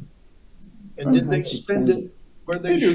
They show us that they spend it. And if there's money left over. It's not that Wild West. No. They show us expenditures. They show us expenditures. A lot of times they're requesting for reimbursement. Most of the times, I mean, what y'all are doing is, I think you're confusing the awards with the awards to the DMO. The statute the statute tells us to write quarterly checks of $150,000 up to $150,000 per year. So that's what we do. Then at the end of the year, we either look at the audited report and their backup material, and same with the state accommodations tax. They have the 15% and they get there too. So we're looking at that before we award again. So I think the next couple slides are going to reel us out of the rabbit hole and answer some questions. Yeah, is that statutory requirement on a percentage distribution requires some kind of invoice at the end to prove the expenditure? It requires a budget. Tom, didn't it say you have to present a budget for your request? Yes. And then a report of the budget. Yes. Yes. Here we go. There's two different things we talked about. In both regulated state that said we have to do, here's for the DMOs and here is given out by request. And then council decided the $350,000 of local A&H tax goes to the DMOs and the rest is all by request. Here's what those numbers are. And this will kind of give us a picture, give you a picture of what do you really think is substantial enough to repurpose if you want to use it for other reasons. So on the left is state accommodations tax. It's the lowest of the three numbers and the most restrictive in how you can use it. Mm-hmm. So but you can see that there have been substantial growth. There has been substantial growth seen in each one of these categories over the last 3 years. So what I'll show you in the following slide is we combine the local hospitality and accommodations because those are up to you guys. But these are the numbers. They speak for themselves. The requirements accounting-wise, I will get into real quick when we talk about the DMOs. There's a different accounting required for that base 15% or the $150,000 that we just give to them. That is just a budget and a report. The other expenditures are for marketing for the Oyster Festival, for example. Those are the ones that are easily documentable. Most of them do that in a reimbursement situation. Correct. See, so that's the easily trackable. The actual awards and remittance, those are easy. We have to work on the base funding that we give to the DMOs that I'll show you here in a second. So this is the total revenues. And the point of this slide and the next few are local accommodations and hospitality are, I think, where the council's focus really can and should be. So state A tax, again, you see the lower numbers, 15% to the two. It basically leaves a remainder of about that much a year for that state aid tax board to give out. There is an asterisk there because that's a round number because of all the 5%, 25,000 and all that stuff. So again, the way we get to those numbers is that's just 15% of the remainder. Is that everybody there? Is that the whole? Those are the only two that get base funding of state aid tax. Yeah, but is that everybody eligible within the county? Those are the only two entities that are funded by the DMO, meaning designated marketing organization. Okay, so there's only two there, even though all those words are there, it's only two organizations. Those are two organizations, yes, sir. The 65% money is the one where everybody makes applications from their nonprofit to market their events. And it's about this much money a year that they have to give out. It carries over, it's not that clean, and it builds and shrinks. Local A&H tax, when combined, as you can see, as opposed to the hundreds of thousands, maybe up to $1 million, is 3.5 to 5. So even if you continue to give the base funding of 50 DMOs, which we will work on the reporting requirements, it still leaves you a remainder of these numbers to be doled out. I know that we talked about 20% for renourishment, 20% for this, but those are defined by you. Let me stop here. Okay, go back to that previous slide. Council needs to understand that by our ordinance, we allocate $50,000 to the Beaufort County Black Chamber of Commerce, but they are not a DMO. So the distribution to DMOs is actually $300,000 per year with the $50,000 allocation to the Black Chamber. They are not official statute. If they don't submit the accountability documents at the end, do we just continue to fund that every year? Or do we hold them accountable? Right. No. No to what? You said you answered no to what? Do we hold them accountable? We hold them accountable, yes. That's right. We want them, yes, we want the That's document. because it's an extra fund. That's been done on a reimbursement basis. And I'd like to say this, we've gotten, the process has gotten a lot better over the years. I mean, when I started here, I think I was the first one with the awards and everything and the reporting, and it's constantly a work in process. Can it be better? Yes. Can we get more documents? Yes. But we're trying to do the best we can with what we have. But we are trying to get the information that y'all want because we want to make sure everybody's covered. So for this, I say this remainder goes to the 20% that we spoke about earlier, and then the 60% is given out by a group. It's a local board, and it's done the same way. It's almost like we've tried to recreate the state tax system for our local A&H tax funds. But I can tell you, just as a planning exercise, what a lot of other entities do. And I know yesterday you heard an unbelievably extensive list of CIP projects and parks goals, et cetera. The reason the rules are the way that they are, and I think about this almost like economic development, where there's two different things. There's marketing and then there's product development. And the flexibility in the local hospitality and accommodations tax is to allow the governing body to use those funds to build product. And there will be a political discussion for you guys with entities because that's always been perceived as for my marketing. But our conversations internally and just operational discussion would be, it's not a taking or a zero. It is a zero-sum game because there's only so much money, but there has to be a team thought process of we make product that can then be marketed. And it's also important to know that we've talked in economic development, the county is the lion's share funding source. When it's accommodations and hospitality tax, we are the little leagues.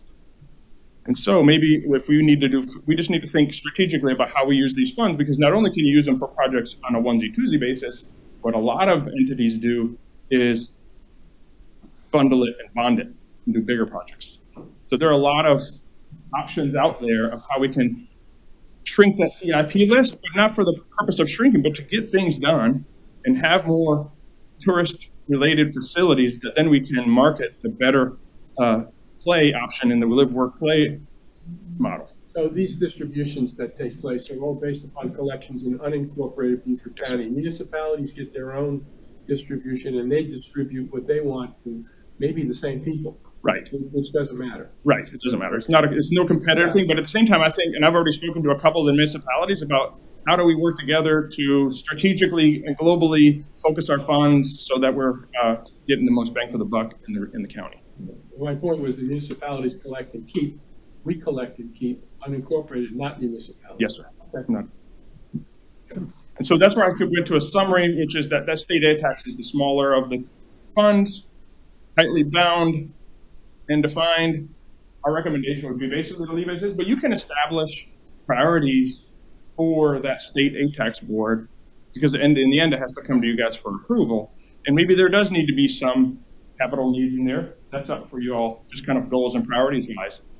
The local A&H tax, I believe, again, is substantial revenue. It gives you flexibility. And I think you can consider that as you move forward as a council in your use priorities and ordinances. Yeah, those things that Tom was reading from his presentation, we can get copies of that, Yes. what's allowable, right? Yes, I can email you out. We've got it in a bullet list, and I'll send it to everybody. Thank you. So, Mr. Chairman, I have Yes. a question. So if I understood Tom and you correctly, and I think also Mr. Greenway said before, we could use some of those funds to make Jared a happy person with his list or our CIP list and Parks and Rec, because those are all tourism spots. Right. So we don't have to allocate $1 million out to all these other groups. Absolutely not. Not with the local. That's where, in most cities, towns, and counties do not. They use it for hard costs, product. So if we were to do that, of course, there would be some backlash originally, but isn't that a good investment back into our county in lieu of other taxation? Yep. And that's where the conversation has to happen with these entities that are there's inevitably gonna feel like we've taken something, Yeah. but there has to be that conversation with the entities and with the municipalities of, again, a global thought of how we focus all of our funds.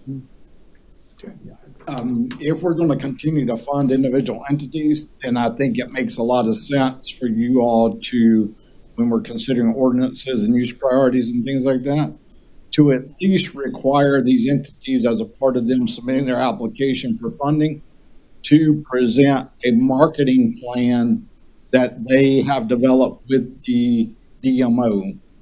So south of the Broad, it would be Hilton Head Bluffton Chamber. North of the Broad, it would be the Beaufort Port Royal CVB to turn in that marketing plan. That way, whenever we're giving this money out, we're going to make sure that the CVB isn't advertising in a magazine, the Beaufort Oyster Roast, on page 5 of a magazine, and an entity that is receiving funding is advertising for the same thing on page 8 in the same magazine. So, it's more efficient. And they're willing. Rob Wells, we have a great working relationship with, and does a phenomenal job with the CVB on our behalf. He's the one that sends out the reports about the tourism numbers. Is supportive of that approach, because one of the criticisms of tourism here in the county is that people are encouraged to come here, and when they come here, the experience that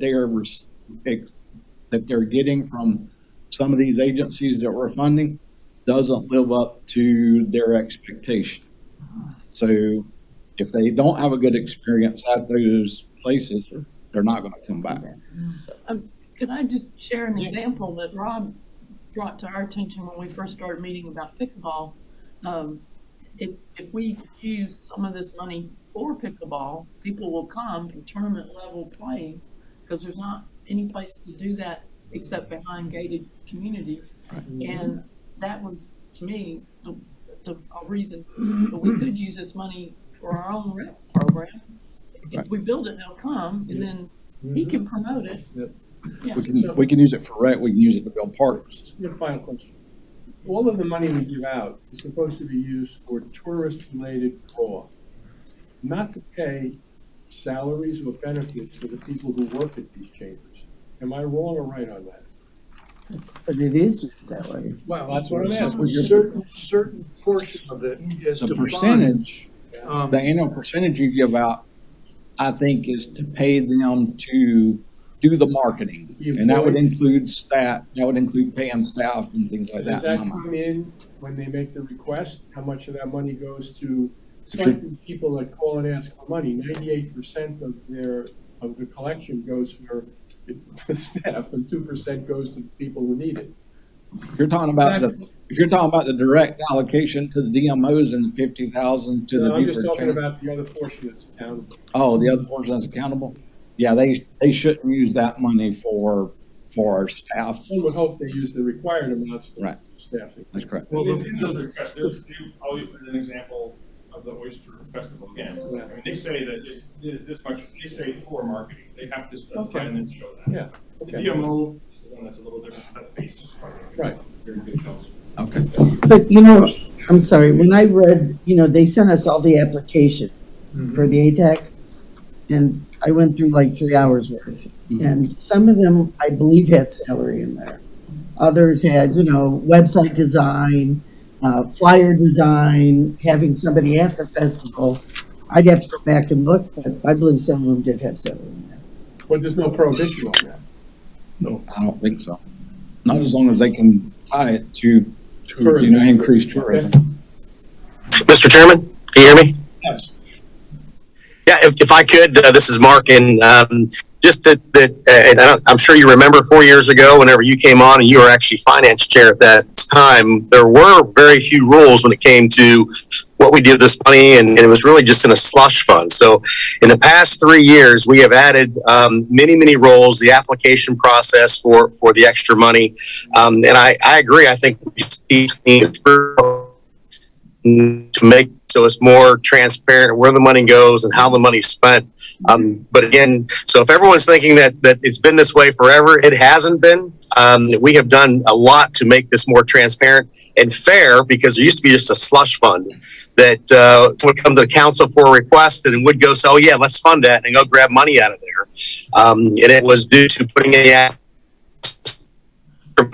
that we're able to do what we do now and actually show people where it goes and keep track of it. So I am all for the next step, and that is the administration is recommending for us to look at to again make things more transparent, but again be fair to everybody and make sure everyone has a chance at the same money that's out there. So this is coming up at the next finance committee meeting. We threw HX back. The state. Yeah, the state, but it was $1 million and we threw it back. And so this is coming up. We're going to discuss it in the finance committee based upon the recommendations that were given to us from the state accommodations board about awarding funding. Okay. That's the 65% Hank talked about. Correct. Hank, can you show back that slide because the slide showed verified what we heard, and that is for the 2022, Dick Farmer said, he had almost $1 million. He's not used to that. You see, that's the money that his board allocates. Even within the current system, we at our local HTAX meeting recently, we talked about some process improvements to request in the submission of your application. It's just an application change to disclose other funding sources. Make sure that we're not the only funding. So we can add also those things on the front end that'll help us on the back end with the reporting. This is a great discussion, and I think long overdue. And as Mark said, I know that you've made great progress in the past 4 years to accountability. This is great. This is a great discussion. Thank you, very too. You all really want to be aggressive, and I'm not saying we should. Be aggressive, but you all do not have to have 2 DMOs, okay? You can designate one entity, or you can stand up your own entity. I'm not advocating that, but if you feel like that we're not getting the accountability we need in the money that we're giving to the DMOs, then it might be worthy of you all directing administration to have discussions with the DMOs to see if we can change that a little bit, or talk to the Beaufort Port Royal CBB about doing that countywide as the county agents. Yeah, you know, when And not to pile on, but you don't, in my opinion, you don't have to give any money of the local to the chambers. If you feel like you've already given enough to the DMOs, do you really want to give more money to the chamber, those two chambers? I think everybody out there is doing a very good job. We keep getting number one, whatever that means in Condé Nast for travel and leisure. And we keep getting the designation of a world-class resort, and you should go there. So obviously, there's good things happening out there, and we don't want to become unreasonable No, I agree. or Scrooge. I agree. But we also have to be responsible Right. rather than unreasonable. So We wanted to have this discussion with you all today so you all could understand it, because there's a lot of talk at the 3-minute section at council meetings about how we handle this stuff. Yeah. I Wild wanna- accusations. Yes, There's yes, no yes. evidence. There's no evidence. So That's correct. That's, and if we have the answers and clear positions on it, then we're good. And that's why Clearly, we we have been shown statistically, the state aid tax money isn't the problem. Not that I'm using the word problem in quotes. The problem is, how do we spend all of that money? We may want to change how we spend all of that money. Instead of problem, we can say. Yes. So one addition, So Hank, are you the liaison to the A-tax and hospitality tax board too? Hank is. Hayes is, I'm sorry, not Hayes. Hayes handles aid tax and aid tax first. Ed does a good job. Yes. He does a great job. He's See all always, this white hair? he's always got great ideas about how to use that money. I was just trying to save you stress. I think Hank did a fantastic job presenting today, and Who not- should have that job? he can present. I get up there and stutter and take up time. But I really, the takeaway is Beaufort's tourism is just a big. It's all of it. It's the parks, the recreation, and the boat landings and everything. And we have $5 million a year coming in here that has exclusive uses for these things. And I really think that we need to tap into it, whether it's a fishing pier or a boat landing or a walking trail or a this or that. And I'm just going to put it this way: redirect it, because we need our roofs are leaking, and we need to plug the holes in our roofs before we fix other people's roofs. That's all I'm saying. So are we expecting a recommendation from you on how to redirect those funds? We will give you a recommendation, but you need to understand when that recommendation comes out, this room will be packed from everybody saying, don't take our money. There'll be weeping dashing of Yeah, Yes. but just because we've always done something doesn't mean we have to continue. And if you have a recommendation of how to better utilize those funds, I think it's incumbent on us to hear that and talk about it. Yeah. I mean, we the beach and water access thing is a big issue. We've got a lot of boat landings that need to be repaired. This money can be used for that. So why would we not take advantage of that with the amount of money we've got? I'm saying that we need to still give money to correct tourism entities, but we But I will think discuss residents the would percentage and understand bring that to you. What the residents are worried about, it's just, we don't want to start a war with anybody. Well, I We just understand want that to too. be reasonable. Yeah. Collaborative. We'll hear some recommendations. That's my favorite word. That's right, exactly. Well, you heard Jared say yesterday that, sales and use taxes are great for transportation projects and capital improvement projects and all that. Well, that's what this is. Boy, and he showed a slide of one particular building that would be very attractive for tourism. Yeah, the arena. Yes. In Chairman, that would be something. Coliseum. Yeah. You put an arena here. Okay, we now have an opportunity to do wonderful things county-wise, bringing in other arts and leisure, sports, entertainment, all tourist. We'd be stealing it from Cooler. They can do it. I'm serious, they're bringing, Savannah. you know, yeah, in Savannah, they bring big shows there, they Yes. bring athletic events, and we Yes. could take our piece of that. Soon we'll have our own airport and everything. And there we go. One additional thing I'll tell you when we're on this subject is kind of related, but not really, is I sent a notice to all the chambers last week saying that once our membership to the chambers, the county membership to the chambers expire, we will not be renewing our main membership in the chambers. There is no reason for the county to be a member of the chamber. There is nothing the chamber can do to benefit us. We will still participate with the chamber to sponsor things. We will still participate with the chamber to give them funding for activities and things like that. But we do not need to be a member of the chamber in order to participate in that. So we're not paying dues anymore. We're not paying dues anymore. There are no more cocktail parties. Yes, I mean, It's bigger. that'll take that hysteria away during the 3-minute section as well. So we're no longer a member of the chamber. Okay. Are we done with this section? We are done with this section. You guys have an hour break. It's too early for lunch, unless there's anything else you all want to talk about. Well, Mr. Chair, I just want to have some direction. Mark isn't here, but we have this finance committee coming up. Yes. And we have the state ATEX group coming back because we have the $1 million. And I heard everybody talk about we need to relook at how to allocate that too. Right. Yes. Well, Right, Mark's Hayes? I think Mark's on the Zoom. Mark, Yeah. you Is still he there? on there? I think you probably cut off. No. Yeah. Am I, can you hear me? Oh, Yeah. Okay. All right.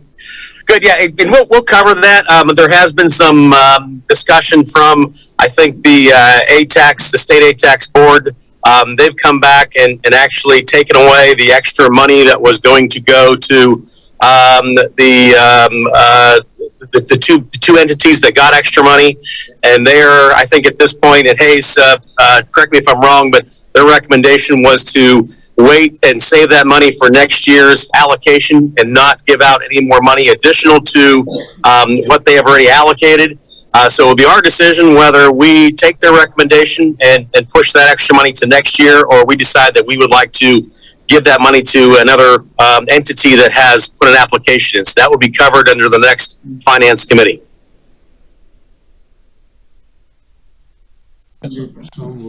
Yeah. Very good. Logan. Everything. Good morning.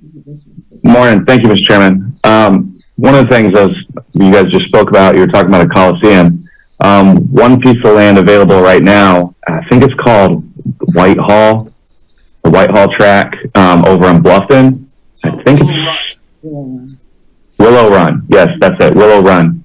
I know it's still available right now, but if that is a consideration that we're talking about a Coliseum, that would be a prime location for it.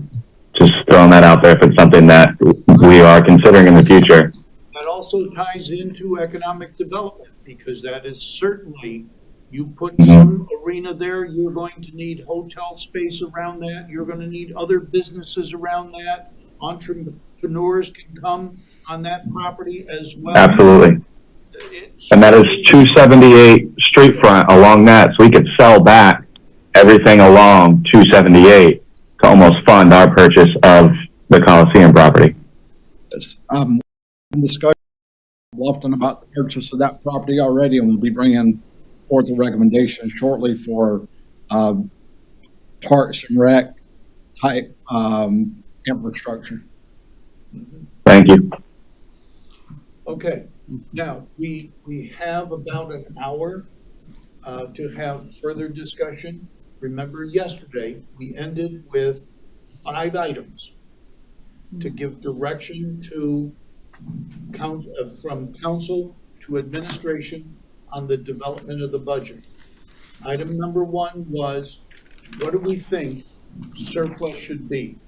The recommendation has been made by them that we can reduce the amount of surplus to a more reasonable amount, and that recommendation is it should be 6 months worth of operating cost.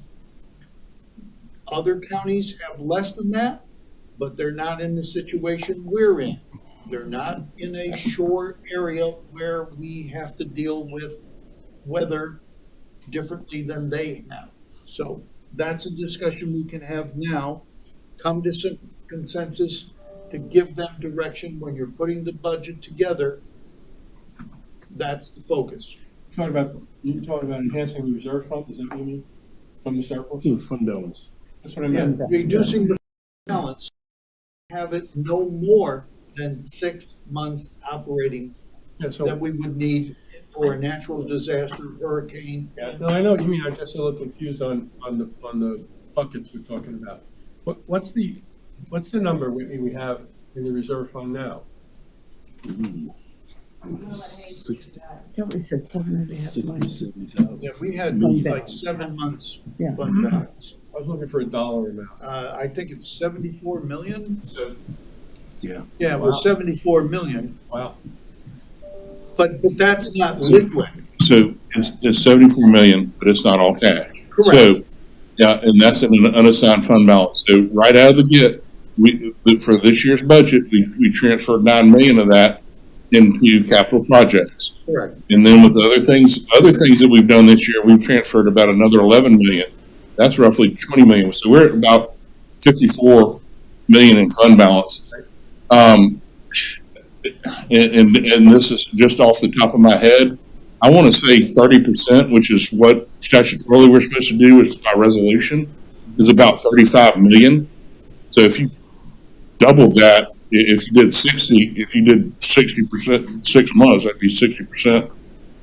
I mean, it'd be almost $70 million. So we need to really get a firm number of what we want and where we need to go. That fund balance, obviously we have the mullet way that we want to purchase. We've had some big purchases over on the Fusky for the ferry, and we have some other purchases that may be coming up.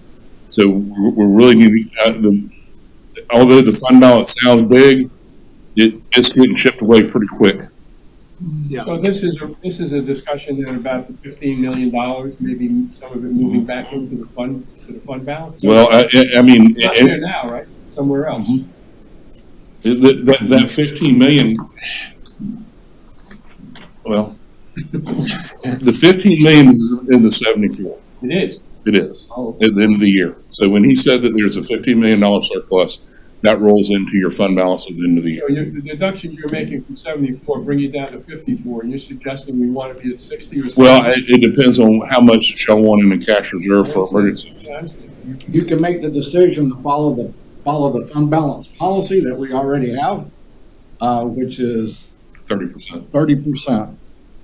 And that'll free up for other things. But that'll give us how much if we go 30? What's the number, 35 million? So we'll have to do that. It would be About 45 million. I think the ordinance reads that it's 30% of your operating budget just to be maintained in fund reserves. Yeah. Right. So if But- the operating budget is around 140 million, 145 million, Mhm. so that's roughly 2 to 4 reserve. I was basing it off of last year's I hear you. operating expenses Okay. from the So cap, we're at 54 now, roughly. taking the yes. 20 million out and putting the 15 million in. And you're saying we need 42 to 45 to be legal. Minimum. Yeah, right. No. When you say legal, now you're talking about our statute. 42 Your million. statute, resolution, Up correct. to 30%. Up to 30%. Yeah, yes, okay. sir. You're correct. Oh, not at Okay. 30%? No, it's up to 30%. It's a range.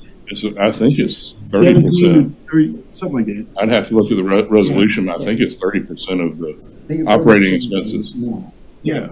How much is the minimum? 30% of operating expenses. Moderate. Because you have small counties that have small budgets, which would equate to a range of dollars. Different opinion for it. Councilman, this is a slide in my finance presentation for next finance committee meeting. No, it's not. It's the next one. I'm getting you giddy with anticipation.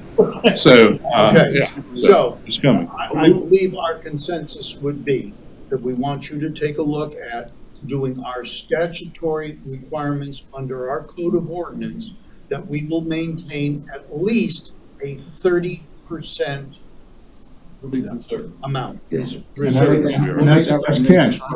Cash. It's not entirely Not all cash. No? It's all of our assets there. Within that are liquid assets. Within that is the fact that we can go out for bonding for emergency usage as well in the case of an emergency.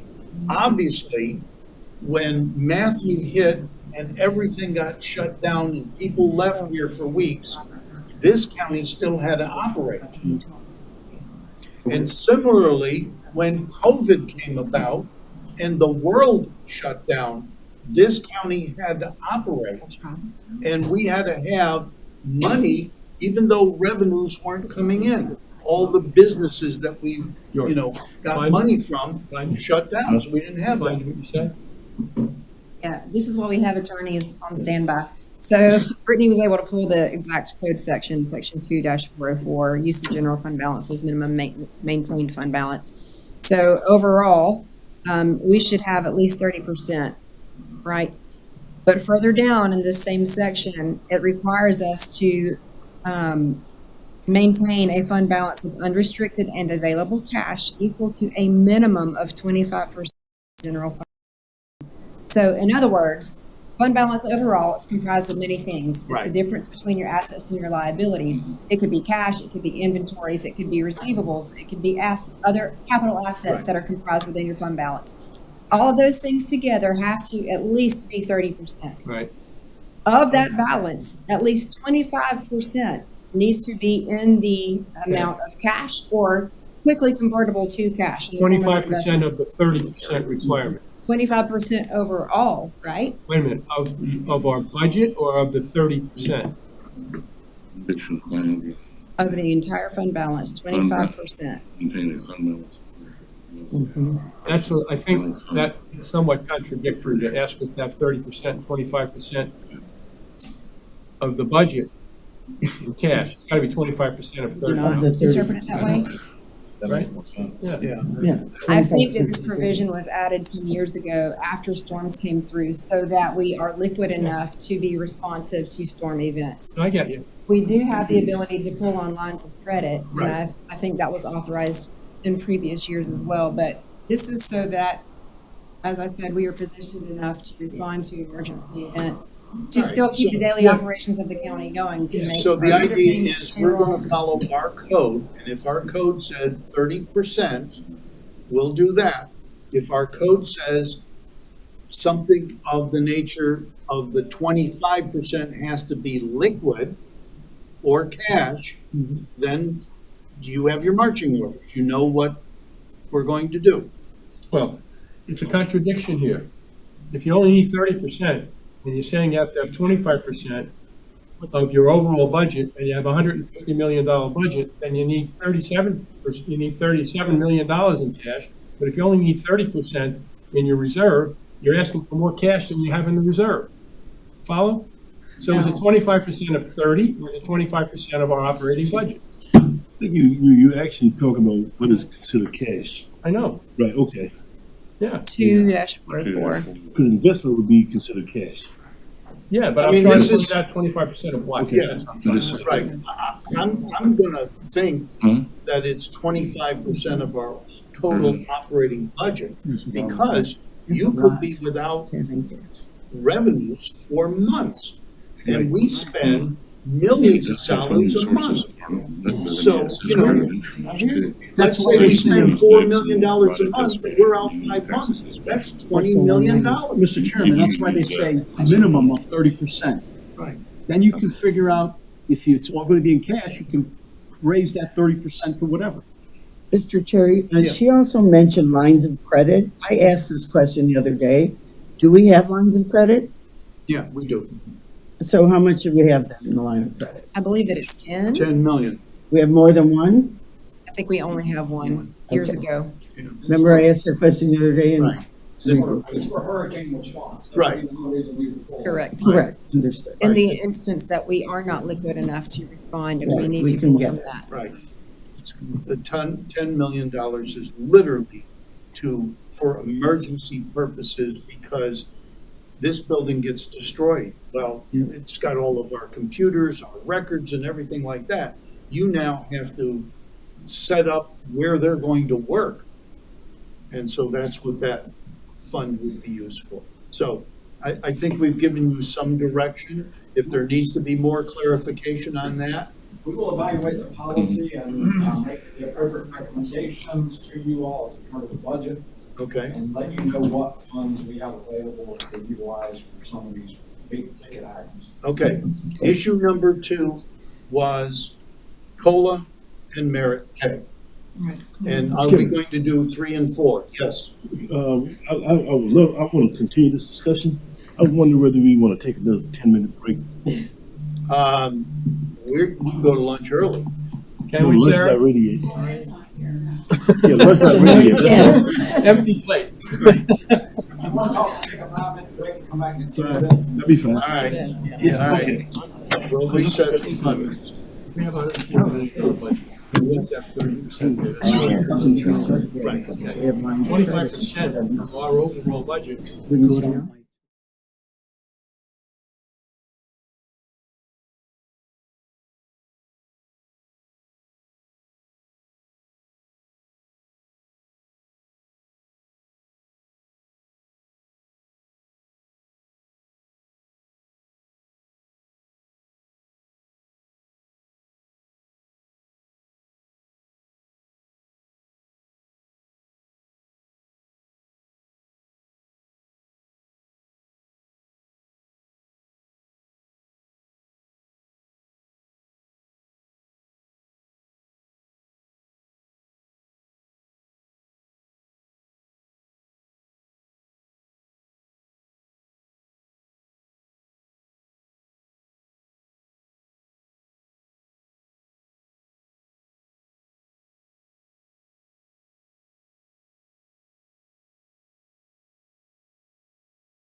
Okay. All right, our next item of focus is COLA and merit pay.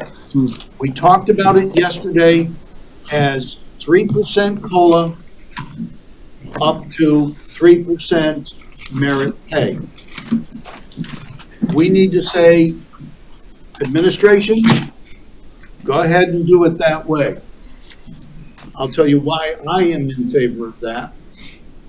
In the slides that were presented yesterday, we talked about, we did a comp study several years ago. It's 2 years out of date right now, and we're going to do another one in 2 years with an outside agency to bring us up to where we should be. A COLA merit pay is not the end-all and be-all, but it is certainly a step in the right direction as we move forward. We need to make sure that we compensate our employees fairly, competitively, so that they can live, work, and play here in Beaufort County. We are a large employer. We have a large staff. We have numerous workers all over the county that represent the diversity we have here. And so we need the input from the rest of the members. Is that what you want to do? I'm in favor of the COLA and the merit pay with the caveat we talked about yesterday that I agree, Mr. Glover, it can't just be, I'm your friend, we play pickleball together, I'll give you 3%. There has to be a set evaluation and criteria. And I think Mr. Greenway said it yesterday, or maybe Catherine, that everybody doesn't get a 5. Right. You know, you may think you're the best employee in the world, but if you're just doing your job, you're at a 3. You're meeting your expectations. You got to go above and beyond. My question is, would we then allocate 3% bucket, a total bucket for merit pay distribution? So it wouldn't go over that 3%, not per person, but the total bucket. Yeah.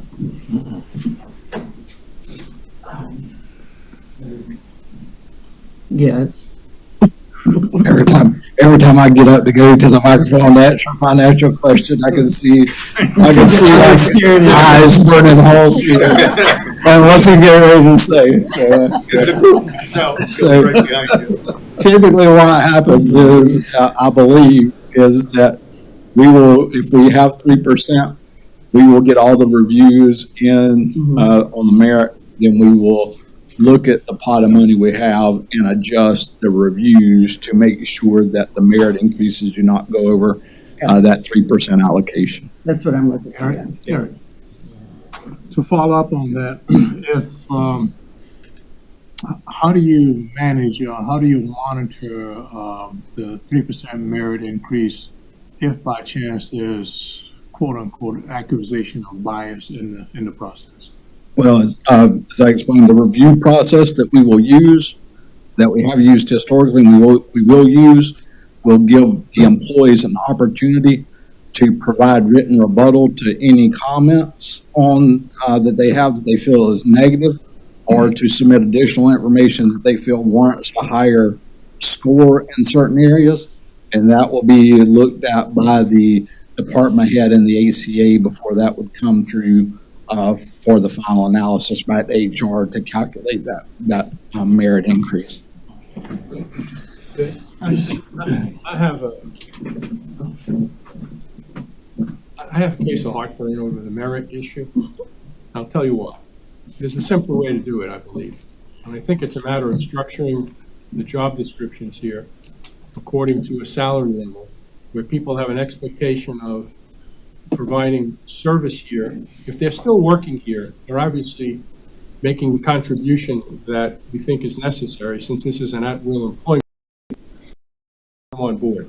So I'm going to suggest, I think that the merit thing is fraught with difficulty and it's a long-term solution, but it's very hard work. And I think there's a simpler way to do it. I think if people have an expectation over a 20-year career that they will, even if they don't receive a promotion, if they know that after a certain amount of time, they'll be rewarded for their diligent work, you can set up a salary system where salaries are established at the beginning level, where there's an entry-level salary. And after a year, they could get what we'll call a within-grade increase. And after another year, they would get another one, and after the third year, they'd get another one. Then it goes to a 2-year period, so that every 2 years for the next 6 years, they would get another increase. And then after that, it would be every 3 years, they would get another increase. So you'd go out 20 years. If they never left that position, they would know that in 20 years, they're going to be making more than they did when they started.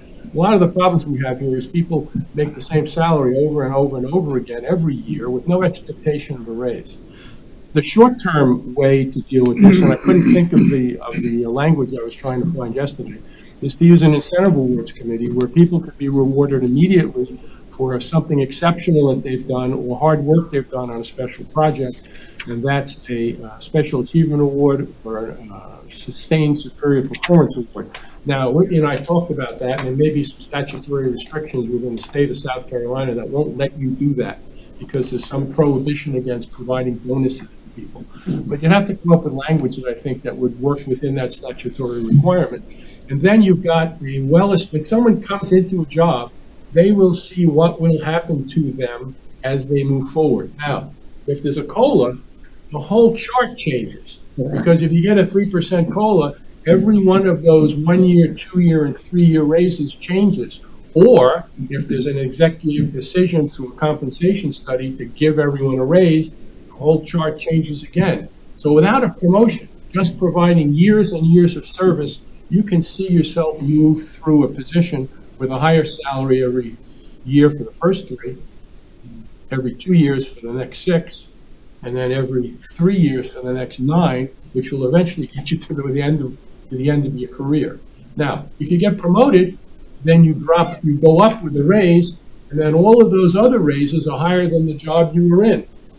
So you could be promoted 1 or 2 grades, you could change jobs and get a promotion, and your salary is laid out for you there for the next 20 years. And So it's clear to everyone. You're talking a step program. That's what I'm talking about. Because this merit- That's civil service. You know Yeah. exactly what I'm I talking do. about. Yeah. And you can reward people in there. You can actually give them a within-grade increase in addition to a special achievement award or a sustained superior performance.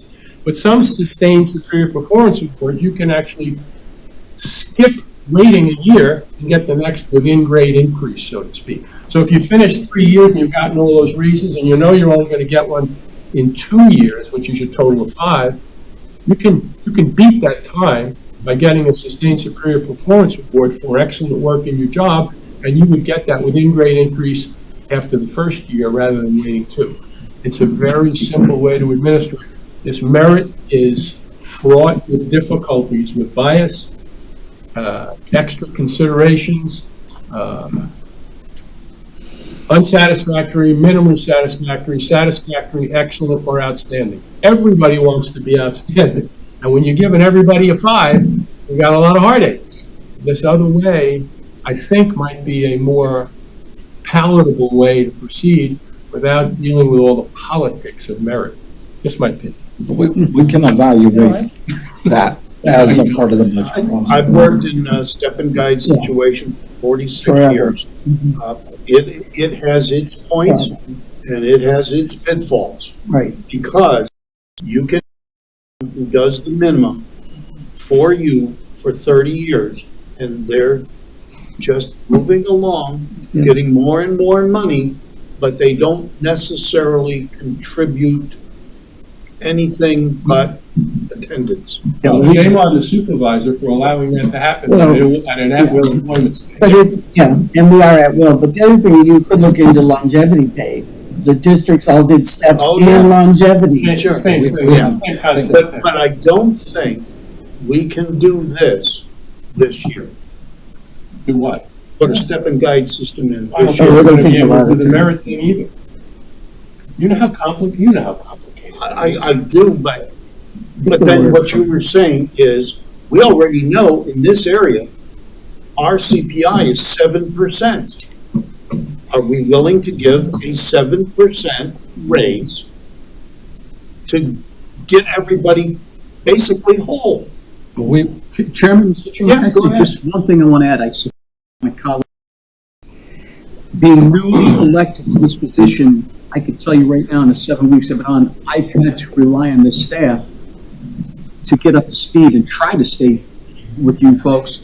And I'm telling you, my hat's off to them. They're a great staff, and I support getting them whole. However we have to do it, but, let's not delay it, because the next year, by the way, I'm going to need a lot more of your support and guidance, so thank you.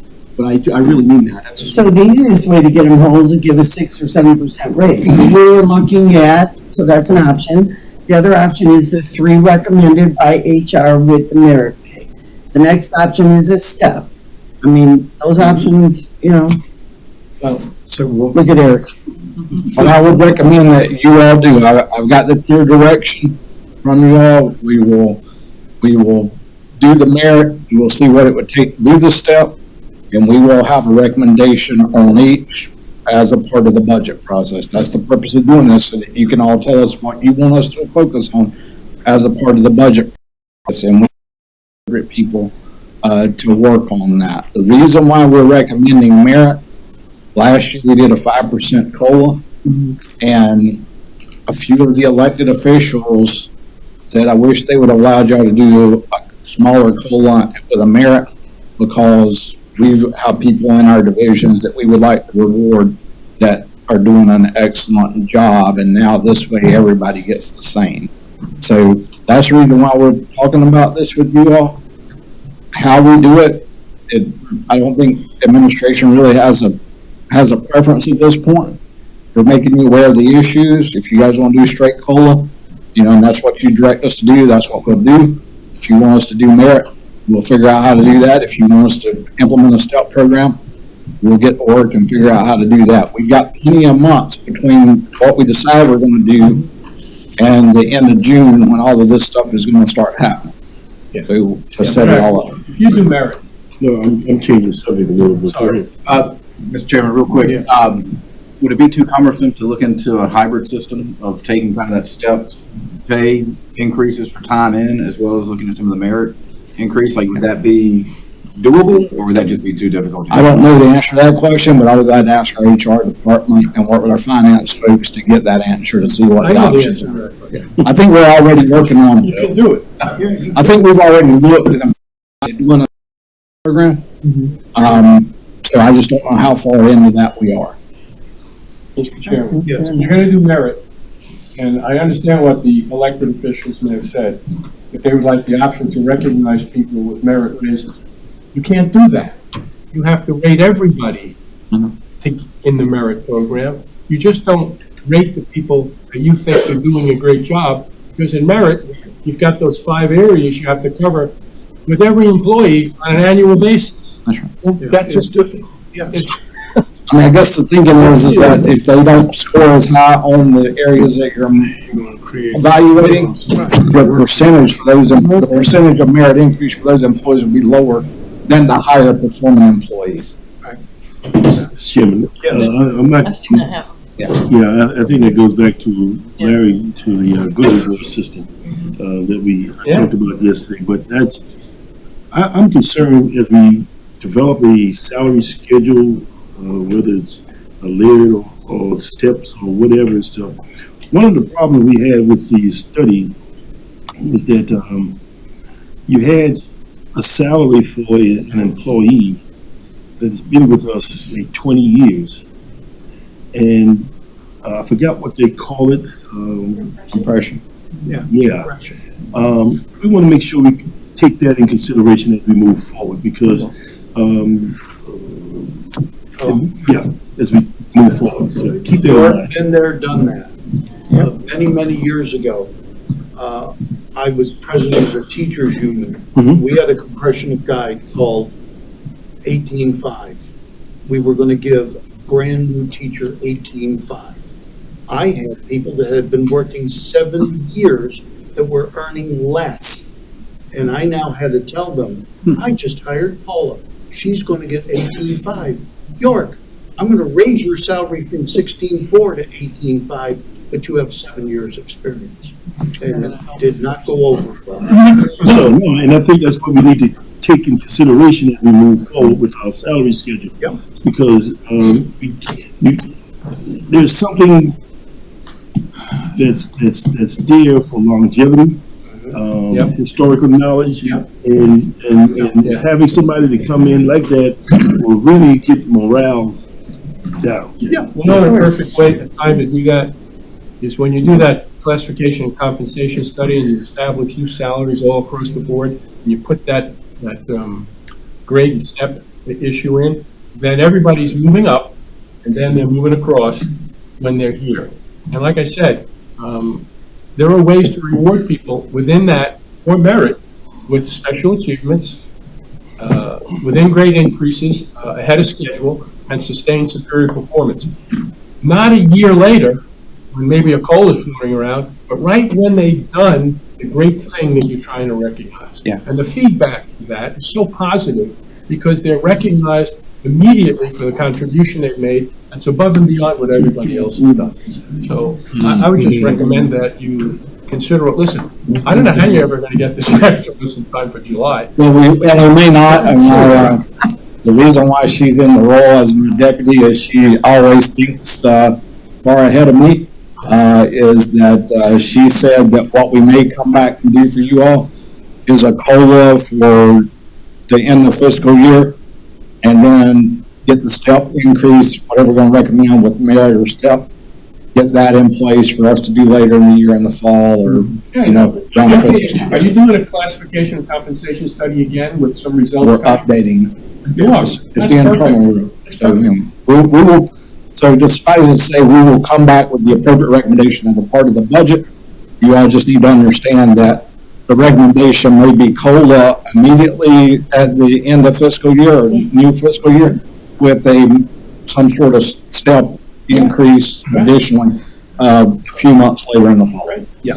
Okay. Well, that sounds reasonable to Great us. suggestion. Okay. Everybody okay with that? Yeah. Okay, you got your direction on that. Item number 3 can't be done right now because we haven't heard the afternoon session, and that's millage. Okay? Once we know about reassessment, we can then tackle the millage. The next one is during the budget season, we're going to sit down with our Board of Education to talk about the facilities that we use and they use and the cooperation that we can have so that we don't charge them, they don't us. That should be a grounding. That should be interesting, yeah. And the final one is we saw a list of entities that are coming before us asking for money. We are going to send them a letter to specify when they come before us what we are looking for in specificity. Much the same as we have in our code of ordinances for the usage of A-tax and H-tax money. It's a budget. Show us what you are budgeting. Show us that you have expended that money. Show us what, you've done along the way. Can I find everybody on that list or any exceptions in that list of all those things? I think it would apply to everybody on that list. We have no obligation to fund any of those, like the hospital things at a particular number? No, the hospital, they're done with millage. Yeah, that's what I mean. So I thought the first 4 had millage. Yes, yes. So they'll be a little bit different, okay? But again, we still want to know, okay, we're giving you money, what are you spending it on? Absolutely. I think that's fair. It's not, okay, by law, you're part of the millage, so you just get to do what you want. No, this is a different way we're doing things. Are we going to upset some people? Maybe. But that's, there's a whole bunch of people that I'm not getting Christmas cards from this year, so we'll just add to the list. Still have that unpublished phone number? Yes, right. You can always blame it on the new council. Right. That's right. Okay, so that was the list of the 5 things that we did yesterday. Today, we set some priorities and goals for EDC. We all know what we want to do that way. We've also set up A-tax and H-tax about the changes we're going to be making in A-tax and H-tax and how we spend that money. So, anything else for the good of the order? Those are the only two takeaways so far, EDC. Today. Thank you. Yes, Yep. yes. Everybody okay with what we've done so far? Yes, sir. Okay, well then, what we're going to do is we're going to recess on 1 o'clock.